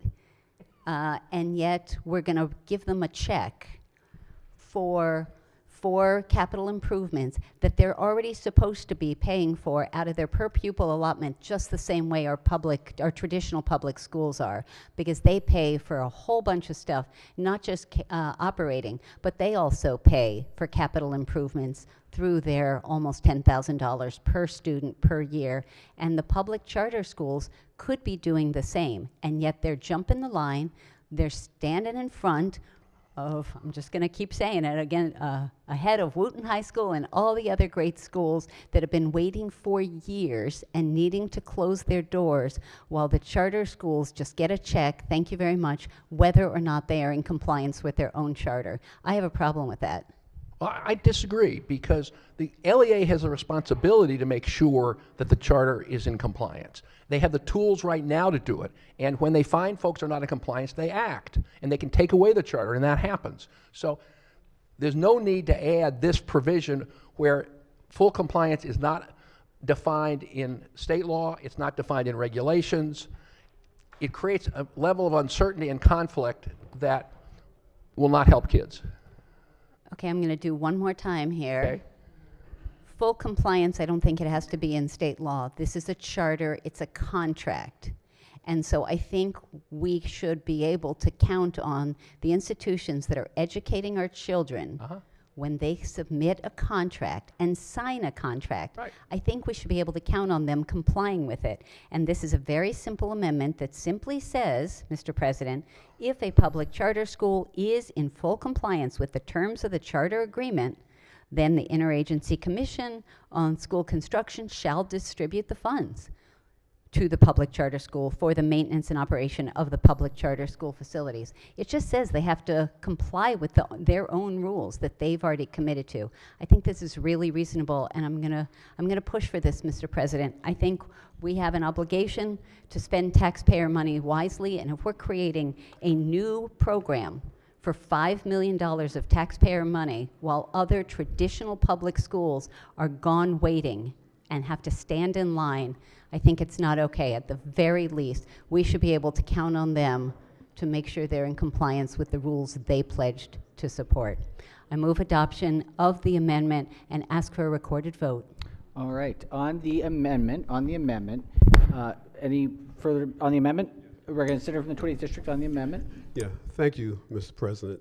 A question for the amendment maker. Oh. Senator may proceed. Yeah.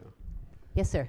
You were saying that, Madam Vice Chair, that the charter that each public charter school have, which is a contract between the charter school and the local Board of Education. That is, yes. That's a contract agreed upon mutually by both parties. That is my understanding.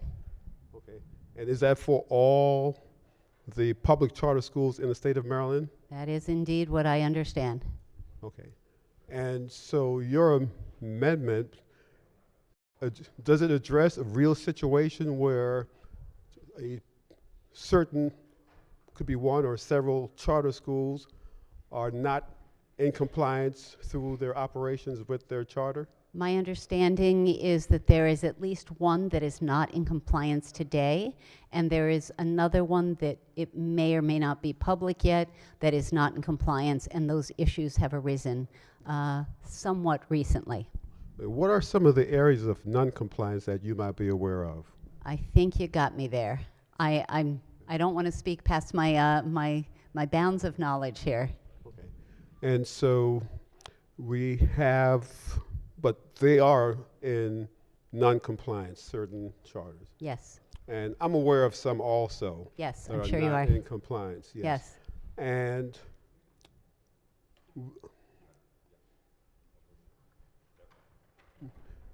I'm sorry. I'm sorry. No. Were you still? I am still answering the engaged with you. There is a colleague who may have more expertise in this area than me, and I didn't know if that colleague wanted to stand and add to the conversation. Yeah, please, if you. Is that all right? Yes, yes. Would you mind if I yield Mr. to the President, is that senator from okay? District 3? Yes, I have a few in my district that are not in compliance. Is this recognize the senator from District 3 on the senator from the 28th question? Is that? Yeah. Senator may proceed. Thank you, Mr. President. Yes, I do have a few in my district that are not in compliance.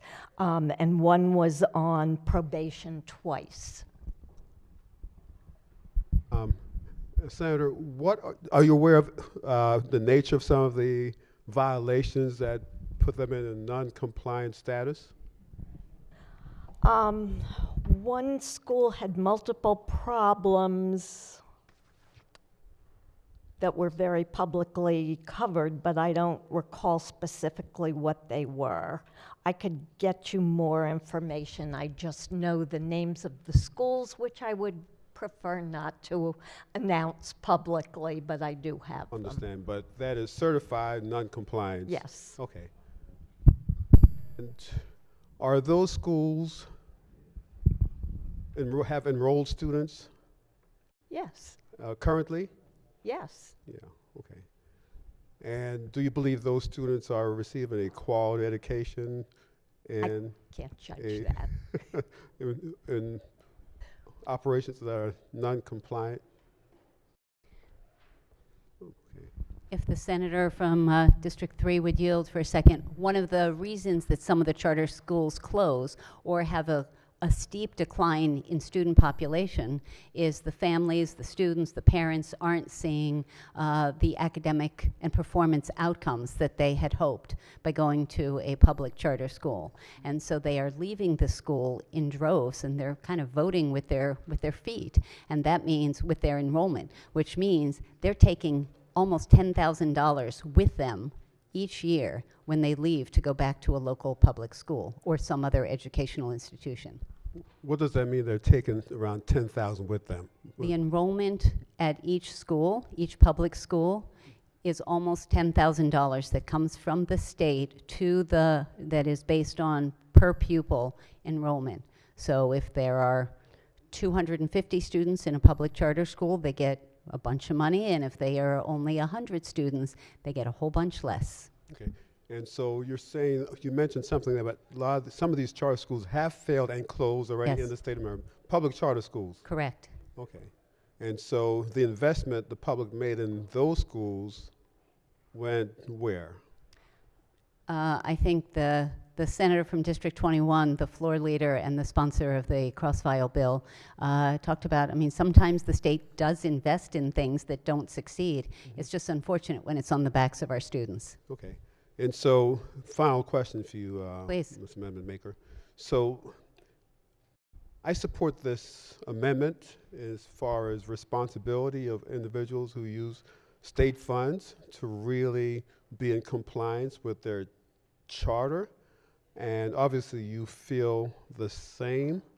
What message would it send to the public if we tell public institutions they don't have to follow the rules of the game and they'll still get state money? It's a great question, Senator. That's why we have the amendment before us. I think we shouldn't send that message. Mr. President, I'm aware of the fact that the Judicial Proceedings Committee is off the floor, and other members are too. Tell me in your wisdom what you would suggest we do. We have an amendment on the floor. I think we take the vote. Let's take a vote. All right, clerk will call the roll. Mr. President, Has everyone recorded their vote? Anyone wish to change their vote, explain their vote? If not, the clerk will take the call. By a vote of 21, the senator's amendment fails. Further amendment to the bill or its title. Recognize senator from District 3. Thank you, Mr. President. Senator has an amendment. Pages will collect and distribute the senator's amendment.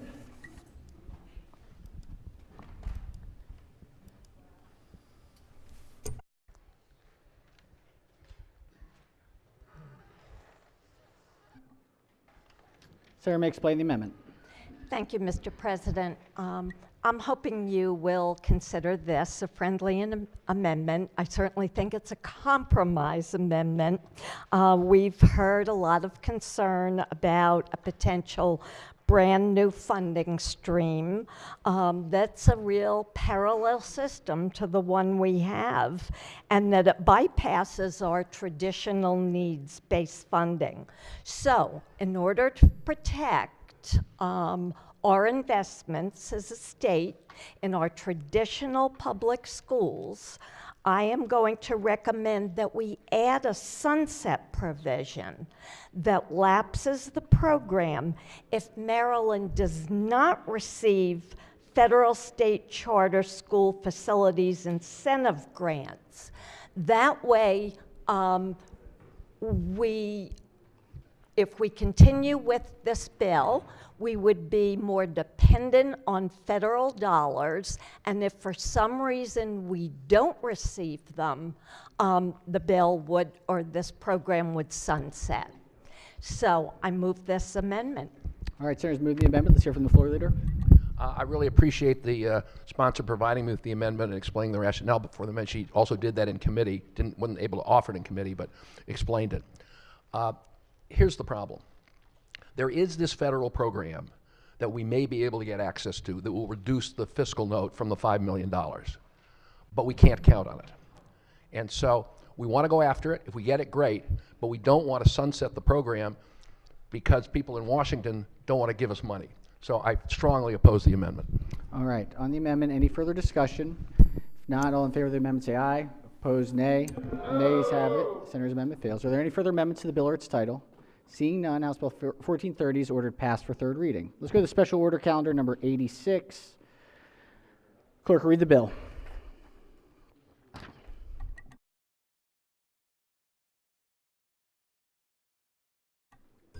Senate Bill 960, Senator Rosapep, Maryland Public Charter School Program, School Facilities Funding. Question is the adoption of the two committee minutes and the favorable report. Recognizing the floor leader.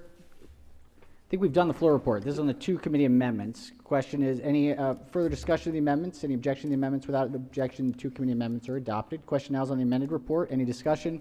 Any objections? Without objection, the amended report is adopted. Recognize the minority whip has an amendment appears. Yes, Mr. President. Page will collect and distribute the senator's amendment.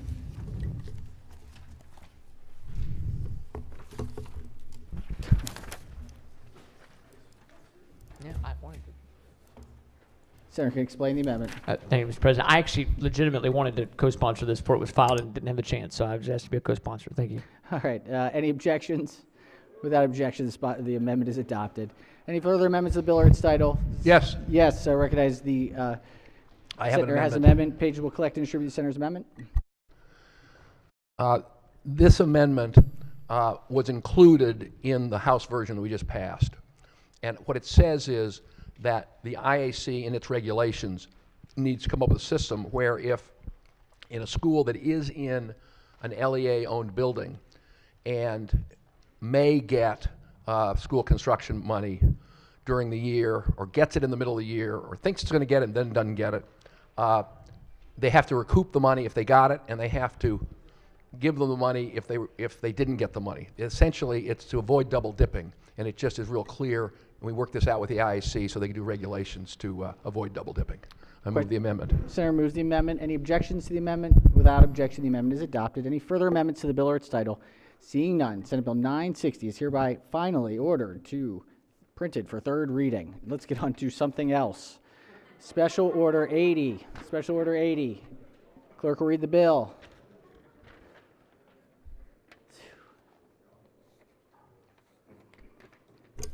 House Bill 1369, Delegate Solomon, Department of Budget Management, Audit and Finance Compliance Unit, established bills on 3rd reading for final passage. 3rd reading. I didn't realize this was on 3rd reader. Can we potentially special order this for 20 minutes? Yeah. Chair B&T, could we special order this for 20 minutes? Floor leader moves to special, yeah. Sure, I move to special order this for 20 minutes. Maybe even 15. How's 15? 15. All right, 15. Without any objections. 13, 12. No. All right. 15 minutes without objection. So ordered. We'll come back. We just want to have the room full. All right. Second readers. Where are we? Here we go. Here's second. Special order number 81. Clerk will read the bill. House Bill 1312, Delegate Pruski, legal tender, specie, establishment, question the adoption of 2 committee amendments and a favorable report. All right, question is on the 2 committee amendments. Any objection to the amendments? Without objection, the 2 committee amendments are adopted. Question now on the amended report. Any discussion? Any objections? Without objection, the amended report is adopted. Are there any further amendments to the bill or its title? Seeing none, House Bill 1312 is hereby ordered passed for 3rd reading. All right, let's do these. We've got some not concurs. Let's get these out of the list. 514, Senate Bill 514. Clerk will read, oh, shoot. That's JPR. All right.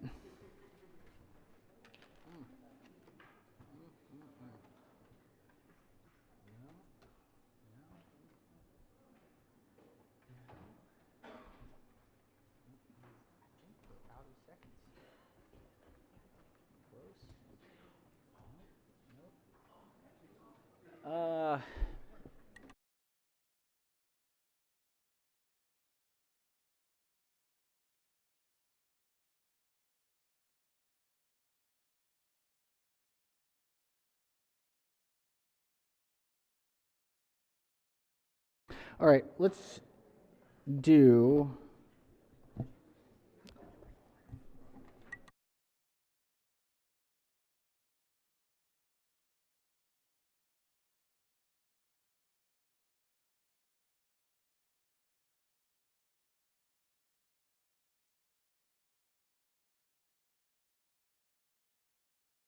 All right, let's go to 3rd reading calendar number 40. We're looking for non-controversial, we think. This time of year, who knows? Who knows? This is 40. These are House bills. Clerk will read the first bill. House Bill 643, Delegate Valderrama, Certified Public Accountants Licensure Qualifications.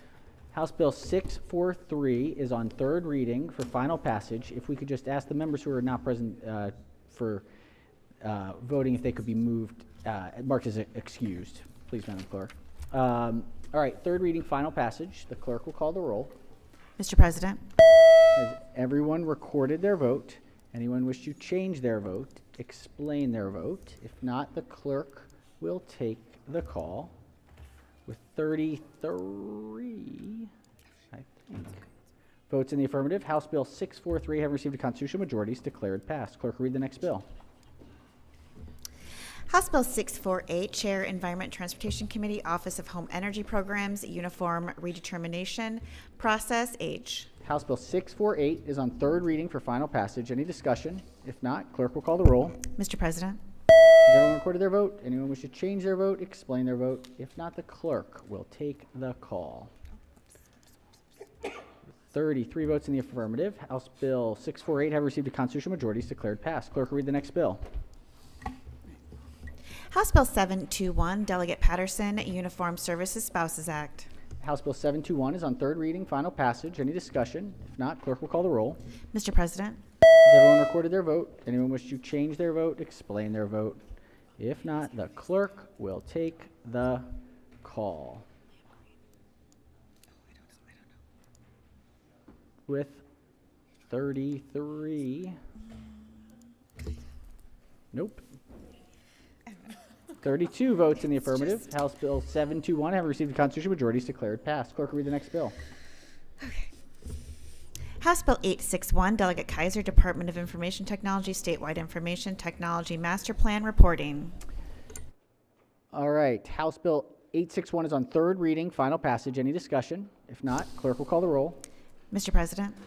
Has everyone recorded their vote? Anyone wish to change their vote? Explain their vote? If not, the clerk will take the call. With 32 votes in the affirmative, House Bill 861 have received a constitutional majority. Is declared passed. Clerk will read the next bill. House Bill 969, Delegate Allen, Electric Vehicle Fuel sold at retail equipment requirements, units of measure, and fees. House Bill 969 is on third reading, final passage. Any discussion? If not, clerk will call the roll. Mr. President. Has everyone recorded their vote? Anyone wish to change their vote? Explain their vote. If not, the clerk will take the call. With 24 votes in the affirmative, House Bill 969 have received a constitutional majority just on the square. 24 votes. It doesn't matter who's in the room. 24 is needed for a constitutional majority. Declared passed. Clerk will read the next bill.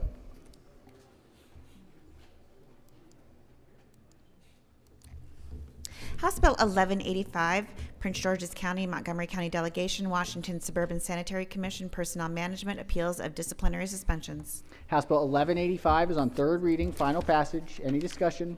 If not, clerk will call the roll. Mr. President. Has everyone recorded their vote? Anyone wish to change their vote? Explain their vote. If not, the clerk will take the call.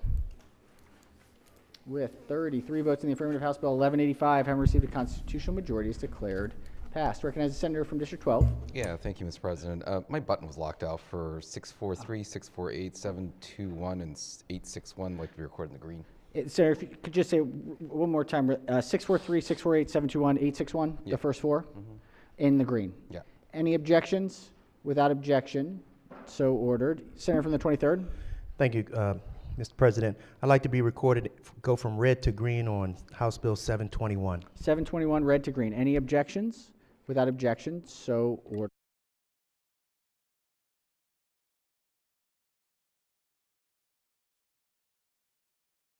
All right, we've got Senate bills. This is calendar 82. 82, these are Senate bills. I don't think they're, well, let's see what we can do. Clerk, read the first bill. Senate Bill 181, Senator Lewis Young, Hunting Restrictions of Venison Donation. All right, Senate Bill 181 is on third reading, final passage. Any discussion? If not, clerk will call the roll. Mr. President. Has everyone recorded their vote? Anyone wish to change their vote? Explain their vote? If not, the clerk will take the call. With 26 votes in the affirmative, Senate Bill 181 have received a constitutional majority is declared passed. Clerk will read the next bill. Senate Bill 407, Senator Guile, criminal law sexual offense by person in a position of authority. Senate Bill 407 is on third reading, final passage. Any discussion? If not, clerk will call the roll. Mr. President. Has everyone recorded their vote? Anyone wish to change their vote? Explain their vote? If not, the clerk will take the call. With 33 votes in the affirmative, Senate Bill 407 have received a constitutional majority is declared passed. Clerk, read the next bill. Senate Bill 433, Senator Love, Family Law, Temporary and Final Protective Order Duration. Senate Bill 433 is on third reading for final passage. Any discussion? If not, clerk will call the roll. Mr. President. Has everyone recorded their vote? Anyone wish to change their vote? Explain their vote? If not, the clerk will take the call. With 32 votes in the affirmative, Senate Bill 433 have received a constitutional majority is declared passed. Clerk, read the next bill. Senate Bill 511, Senator Smith, Corporations and Associations, Cooperative Limited Equity Housing Corporation, establish. Senate Bill 511 is on third reading for final passage. Any discussion? If not, clerk will call the roll. Mr. President. Has everyone recorded their vote? Anyone wish to change their vote? Explain their vote? If not, the clerk will take the call. With 33 votes in the affirmative, Senate Bill 511 have received a constitutional majority is declared passed. Clerk will read the next bill. Senate Bill 643, Senator Bailey, Natural Resources Hunting Management. Senate Bill 643 is on third reading, final passage. Any discussion? If not, clerk will call the roll. Mr. President.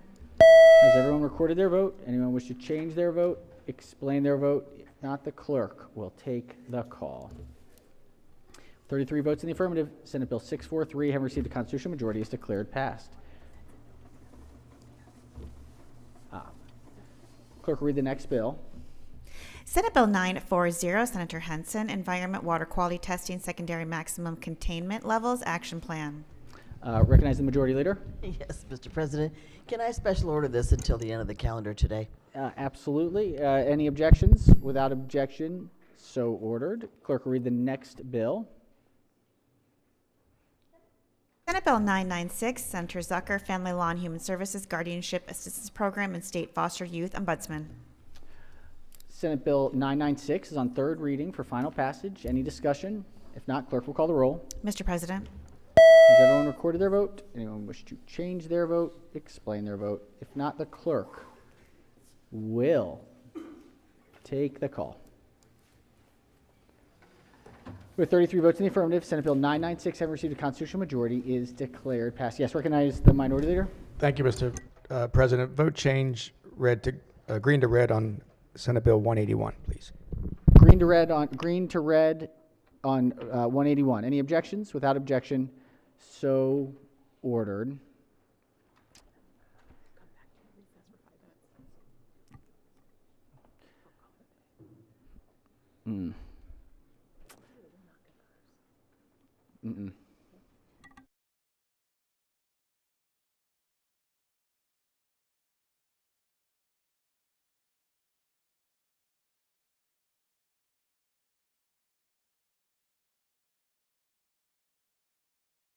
Yeah, the issue here is this is like the call of Saturday or not Saturday. That's kind of that's where we're sort of, and if we just look at where the House is out right now, which I don't understand, but that's, it is what it is. But we still have a fair amount, and the challenge is we're going to get a lot from over there late. And so if we have all that there and all this here, I don't see that happening tomorrow. So that's our challenge here. I know. Well, let's do this. Yeah. All right, let's do.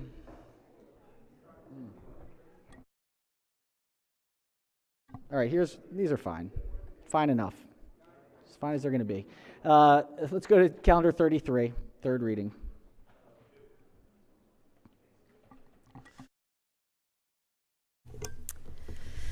House Bill 933, Delegate Wilkins, Sales and Use Tax Certificates indicating multiple points of use alterations. House Bill 933 is on third reading. Recognize the senator from the 27th. Appreciate it, Mr. President. Can I special order this to sometime tomorrow? All right. Senators move to special order the bill at the appropriate time tomorrow. Any objections? Without objections, so ordered. Clerk, read the next bill.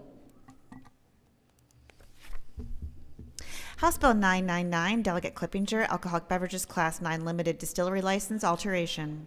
House Bill 999 for Class 9 is on third reading for final passage. Any discussion? If not, clerk will call the roll. Mr. President.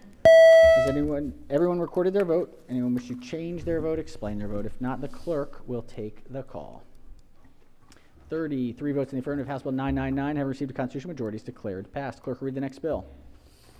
House Bill 1030, Chair, Judiciary Committee, Office of the State Prosecutor, Investigation of Threats, Judges. House Bill 1030 is on third reading, final passage. Any discussion? If not, clerk will call the roll. Mr. President. Has everyone recorded their vote? Anyone wish to change their vote, explain their vote? If not, the clerk will take the call. With 33 votes in the affirmative, House Bill 1030 have received a constitutional majority. Is declared passed. Clerk will read the next bill. House Bill 1110, Delegate Lewis, Judicial and Rem Foreclosure Notice Requirements. House Bill 1110 is on third reading, final passage. Any discussion? If not, clerk will call the roll. Mr. President. Has everyone recorded their vote? Anyone wish to change their vote, explain their vote? If not, the clerk will take the call. With 33 votes in the affirmative, House Bill 1110 have received a constitutional majority. Is declared passed. Clerk will read the next bill. House Bill 1176, Howard County Delegation, Howard County Board of Education Budget Percentage of County General Fund Revenue. House Bill 1176 is on third reading, final passage. Any discussion? If not, clerk will call the roll. Mr. President. Has everyone recorded their vote? Anyone wish to change their vote, explain their vote? If not, the clerk will take the call. 33 votes in the affirmative. House Bill 1176 have received a constitutional majority. Is declared passed. Clerk will read the next bill. House Bill 1218, Delegate Wilkins, Safe and Healthy Homes for All Act. House Bill 1218 is on third reading, final passage. Any discussion? If not, clerk will call the roll. Mr. President. Has everyone recorded their vote? Anyone wish to change their vote, explain their vote? Not, the clerk will take the call. 24 votes in the affirmative. House Bill 1218 have received a constitutional majority. Is declared passed. Clerk will read the next bill. House Bill 1330, Delegate Hornberger, Homeowners Property Tax Credit Year-Round Application. House Bill 1377 is on third reading for final I'm sorry, 1330. 1330 is on third reading for final passage. Any discussion? If not, clerk will call the roll. Mr. President. Has everyone recorded their vote? Anyone wish to change their vote, explain their vote? If not, the clerk will take the call. 33 votes in the affirmative. House Bill 1330 have received a constitutional majority. Is declared passed. Clerk will read the next bill. House Bill 1377, Delegate Kaiser, Prescription Drug Repository Program, Redirecting Safe Prescription Drugs Pilot Program. House Bill 1377 is on third reading, final passage. Recognize Senator from District 4. Thank you, Mr. President. I don't have a problem with this bill. It just, my button's been off for this entire time. It hasn't been able to work. We will have you in, we have you marked as excused on all of them, but we will go back and we can, the senator's been in the room, so we certainly can register the senator's vote for all of these. Okay. We can unlock the I don't senator's. know how. It's unlocked. The clerk has a magic button. She's on it. Well, it would have made a difference apparently like. It wouldn't have changed. 2 bills ago. Okay, thank you. Yeah. Close, but not quite. Close, but not quite. Close, but not quite. All right. 1377 on third reading, final passage. Any discussion? If not, clerk will call the roll. Mr. President. Has everyone recorded their vote? Anyone wish to change their vote, explain their vote? If not, the clerk will take the call. With 34 votes in the affirmative, House Bill 1377 have received a constitutional majority. Is declared passed. Clerk will read the next bill. House Bill 1457, Washington County Delegation, Washington County Juveniles Truancy Reduction Pilot Program. House Bill 1457 is on third reading, final passage. Any discussion? If not, clerk will call the roll. Mr. President. Has everyone recorded their vote? Anyone wish to change their vote, explain their vote? If not, the clerk will take the call. With 34 votes in the affirmative, House Bill 1457 have received a constitutional majority. Is declared passed.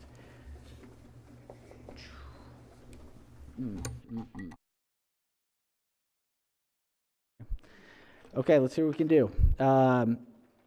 Let's go to calendar 48. 48. Ooh, these are all JPR. We'll try. Clerk, read the first bill. House Bill 426, Delegate J. Long, petition for guardianship of the property of alleged disabled persons, stay of civil actions and proceedings. House Bill 426 is on third reading for final passage. Any discussion? If not, clerk will call the roll. Mr. President? Has everyone recorded their vote? Anyone wish to change their vote, explain their vote? If not, the clerk will take the call. With 34 votes in the affirmative, House Bill 426, having received a constitutional majority, is declared passed. Clerk will read the next bill. House Bill 497, Delegate Simpson, Family Law, Temporary and Final Protective Orders Duration. House Bill 497 is on third reading, final passage. Any discussion? Mr. President. Yes, recognize Minority Whip. I'd like to ask to special order this, but got some looking at it, just a couple questions, and I know we don't have the complement of the floor leaders, so No thank worries. you. All right, senators, move to special order. Any objections? Without objection, the bill will be special ordered to the end of the calendar today. Clerk will read the next bill. House Bill 501, Delegate Bartlett, Criminal Law, Sexual Offense by Person in Position of Authority. All right, House Bill 501 is on third reading, final passage. Any discussion? If not, clerk will call the roll. Mr. President? Has everyone recorded their vote? Anyone wish to change their vote, explain their vote? If not, the clerk will take the call. With 34 votes in the affirmative, House Bill 501, having received a constitutional majority, is declared passed. Clerk will read the next bill. House Bill 552, Delegate Long, Commission the House of Reformation and Instruction for Colored Children Establishment. Recognize the senator from the 27th. Thank you, Mr. President. I ask that we special order this bill to End of the calendar. later on this calendar. All right, any objections? Without objection, so ordered. Clerk will read the next bill.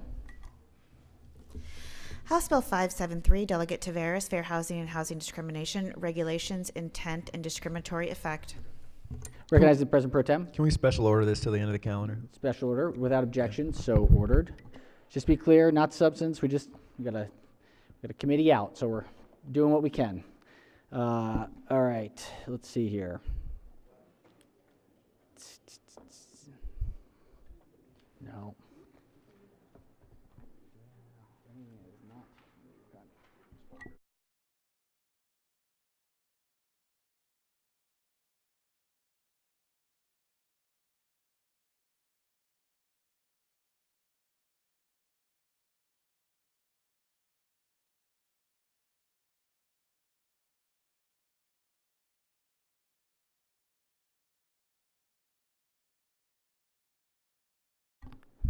All right, let's try 32. Third reading calendar 32.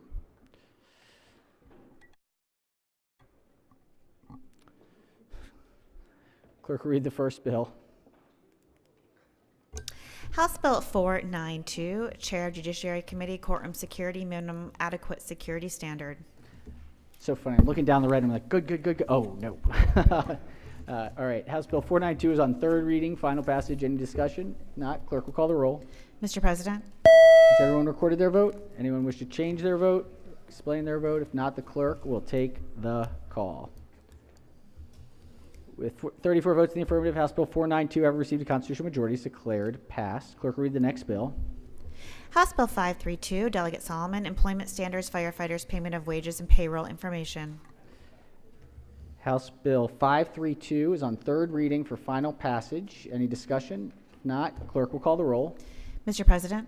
Has everyone recorded their vote? Anyone wish to change their vote, explain their vote? If not, the clerk will take the call.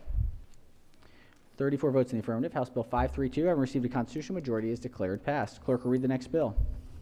House Bill 600, St. Mary's County Delegation, St. Mary's County Metropolitan Commission. House Bill 600 is on third reading, final passage. Any discussion? If not, clerk will call the roll. Mr. President? Has everyone recorded their vote?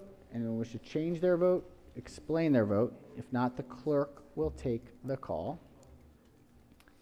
34 votes in the affirmative. House Bill 600, having received a constitutional majority, is declared passed. Clerk will read the next bill. House Bill 604, Delegate Solomon, Arbitration Reform for State Employees Act of 2026. Recognize the minority whip. Thank you, Mr. President. This is a pretty major change, and I know we had a little discussion, I think, on the Senate bill. I'm just trying to understand if I could have the floor leader yield. Senator may proceed. Thank you. It says constitutional up there. Is this still a constitutional amendment? It is. Okay. I was looking for an updated fiscal note. There have been, I think, a few changes in the bill. The fiscal note seemed to only focus on $150,000 for the first one cost, but do we have any estimate of what it's going to cost to go to binding arbitration?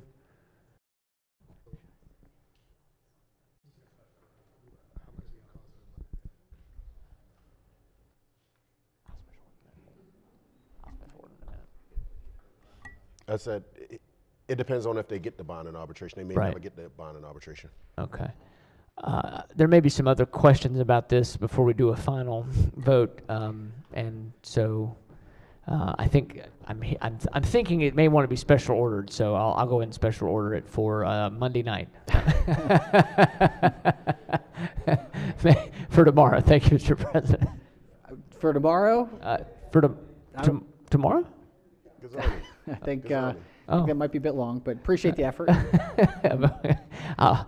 What special order till the end of the calendar? It sounds like that's what we're End of doing. the calendar. Any Okay. objections to special order at the end of the calendar? Thank you very much. Without objection, the bill will be special order end of the calendar tonight. Clerk will read the next bill. House Bill 805, Delegate Solomon, Buildings Homes Act. House Bill 805 is on third reading for final passage. Any discussion? If not, the clerk will call the roll. Mr. President, Has everyone recorded their vote? Anyone wish to change their vote, explain their vote? If not, the clerk will take the call. 34 votes in the affirmative. House Bill 805, having received a constitutional majority, is declared passed. Clerk will read the next bill. House Bill 816, Delegate Taylor, Maryland Automobile Insurance Fund Affordability Program and Industry Automobile Insurance Association Assessments. House Bill 816 is on third reading for final passage. Any discussion? If not, clerk will call the roll. Mr. President, Has everyone recorded their vote? Anyone wish to change their vote, explain their vote? If not, the clerk will take the call. With 33 votes in the affirmative, House Bill 816, having received a constitutional majority, is declared passed. Clerk will read the next bill. House Bill 862, Delegate Stein, Railroads Required Crew for Movement of Freight. Recognize Senator from Baltimore County. Thank you. I'd like to special order this till the end of the calendar, please. The Senator moves to special order the bill. Any objections? Without objection, so ordered. Clerk will read the next bill. House Bill 927, Carroll County Delegation, Carroll County Public Facilities Bond. House Bill 927 is on third reading for final passage. Any discussion? If not, clerk will call the roll. Mr. President, Has everyone recorded their vote? Anyone wish to change their vote, explain their vote? If not, the clerk will take the call. 34 votes in the affirmative. House Bill 927, have received a constitutional majority, is declared passed.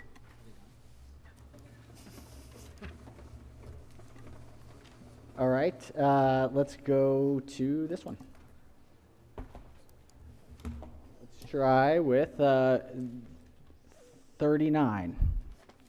Calendar 39. Clerk will read the first bill.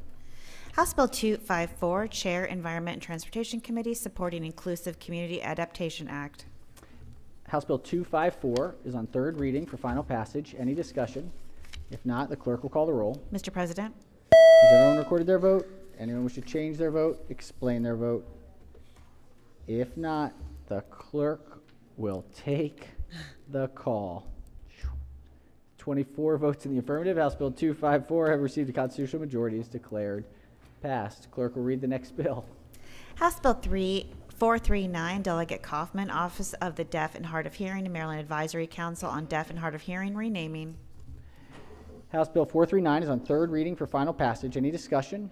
If not, clerk will call the roll. Mr. President, Has everyone recorded their vote? Anyone wish to change their vote, explain their vote? If not, the clerk will take the call. 33 votes in the affirmative. House Bill 439 have received a constitutional majority, is declared passed. Clerk will read the next bill. House Bill 457, Delegate Feldmark, Institutions of Higher Education, Provision of Menstrual Hygiene Products Requirement. House Bill 457 is on third reading for final passage. Any discussion? If not, clerk will call the roll.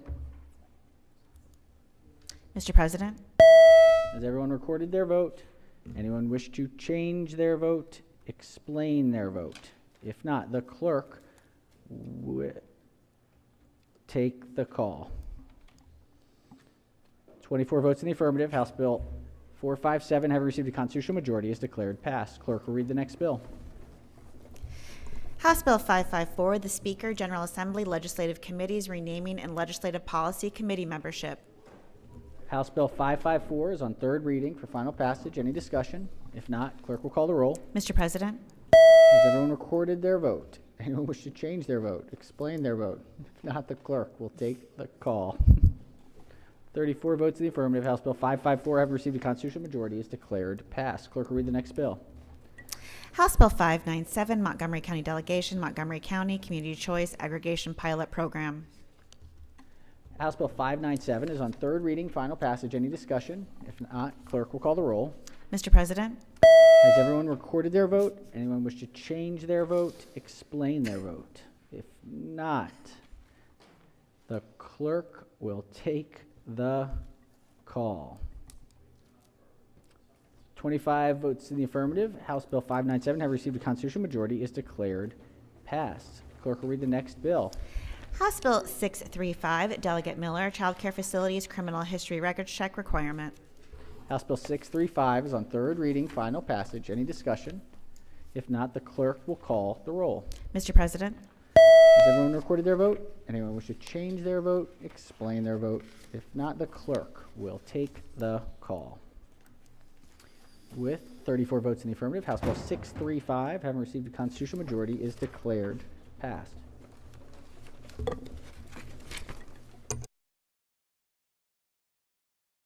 Let's try Special Order Calendar 83. Oh, yes, right, Senator from the 22nd District. Thank you, Mr. President. I'd like to change my vote on House Bill 1030 from green to red.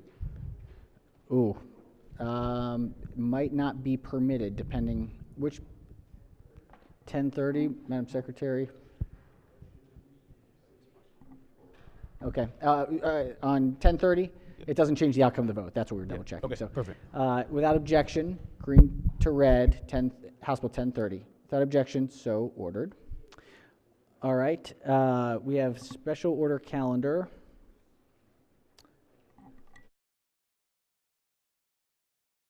'83. Oh, it's right here. 83.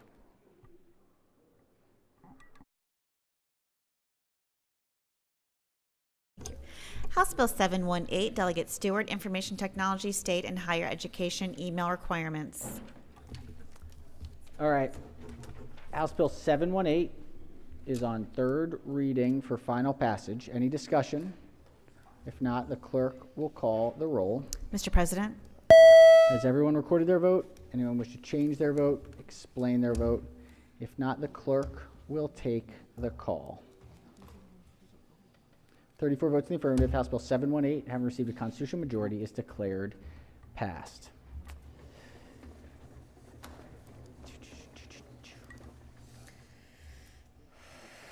I'm so confused. All right, let's do this. We're going to do a 15-minute recess. 15-minute recess. 7:45, and we'll try to power through. So.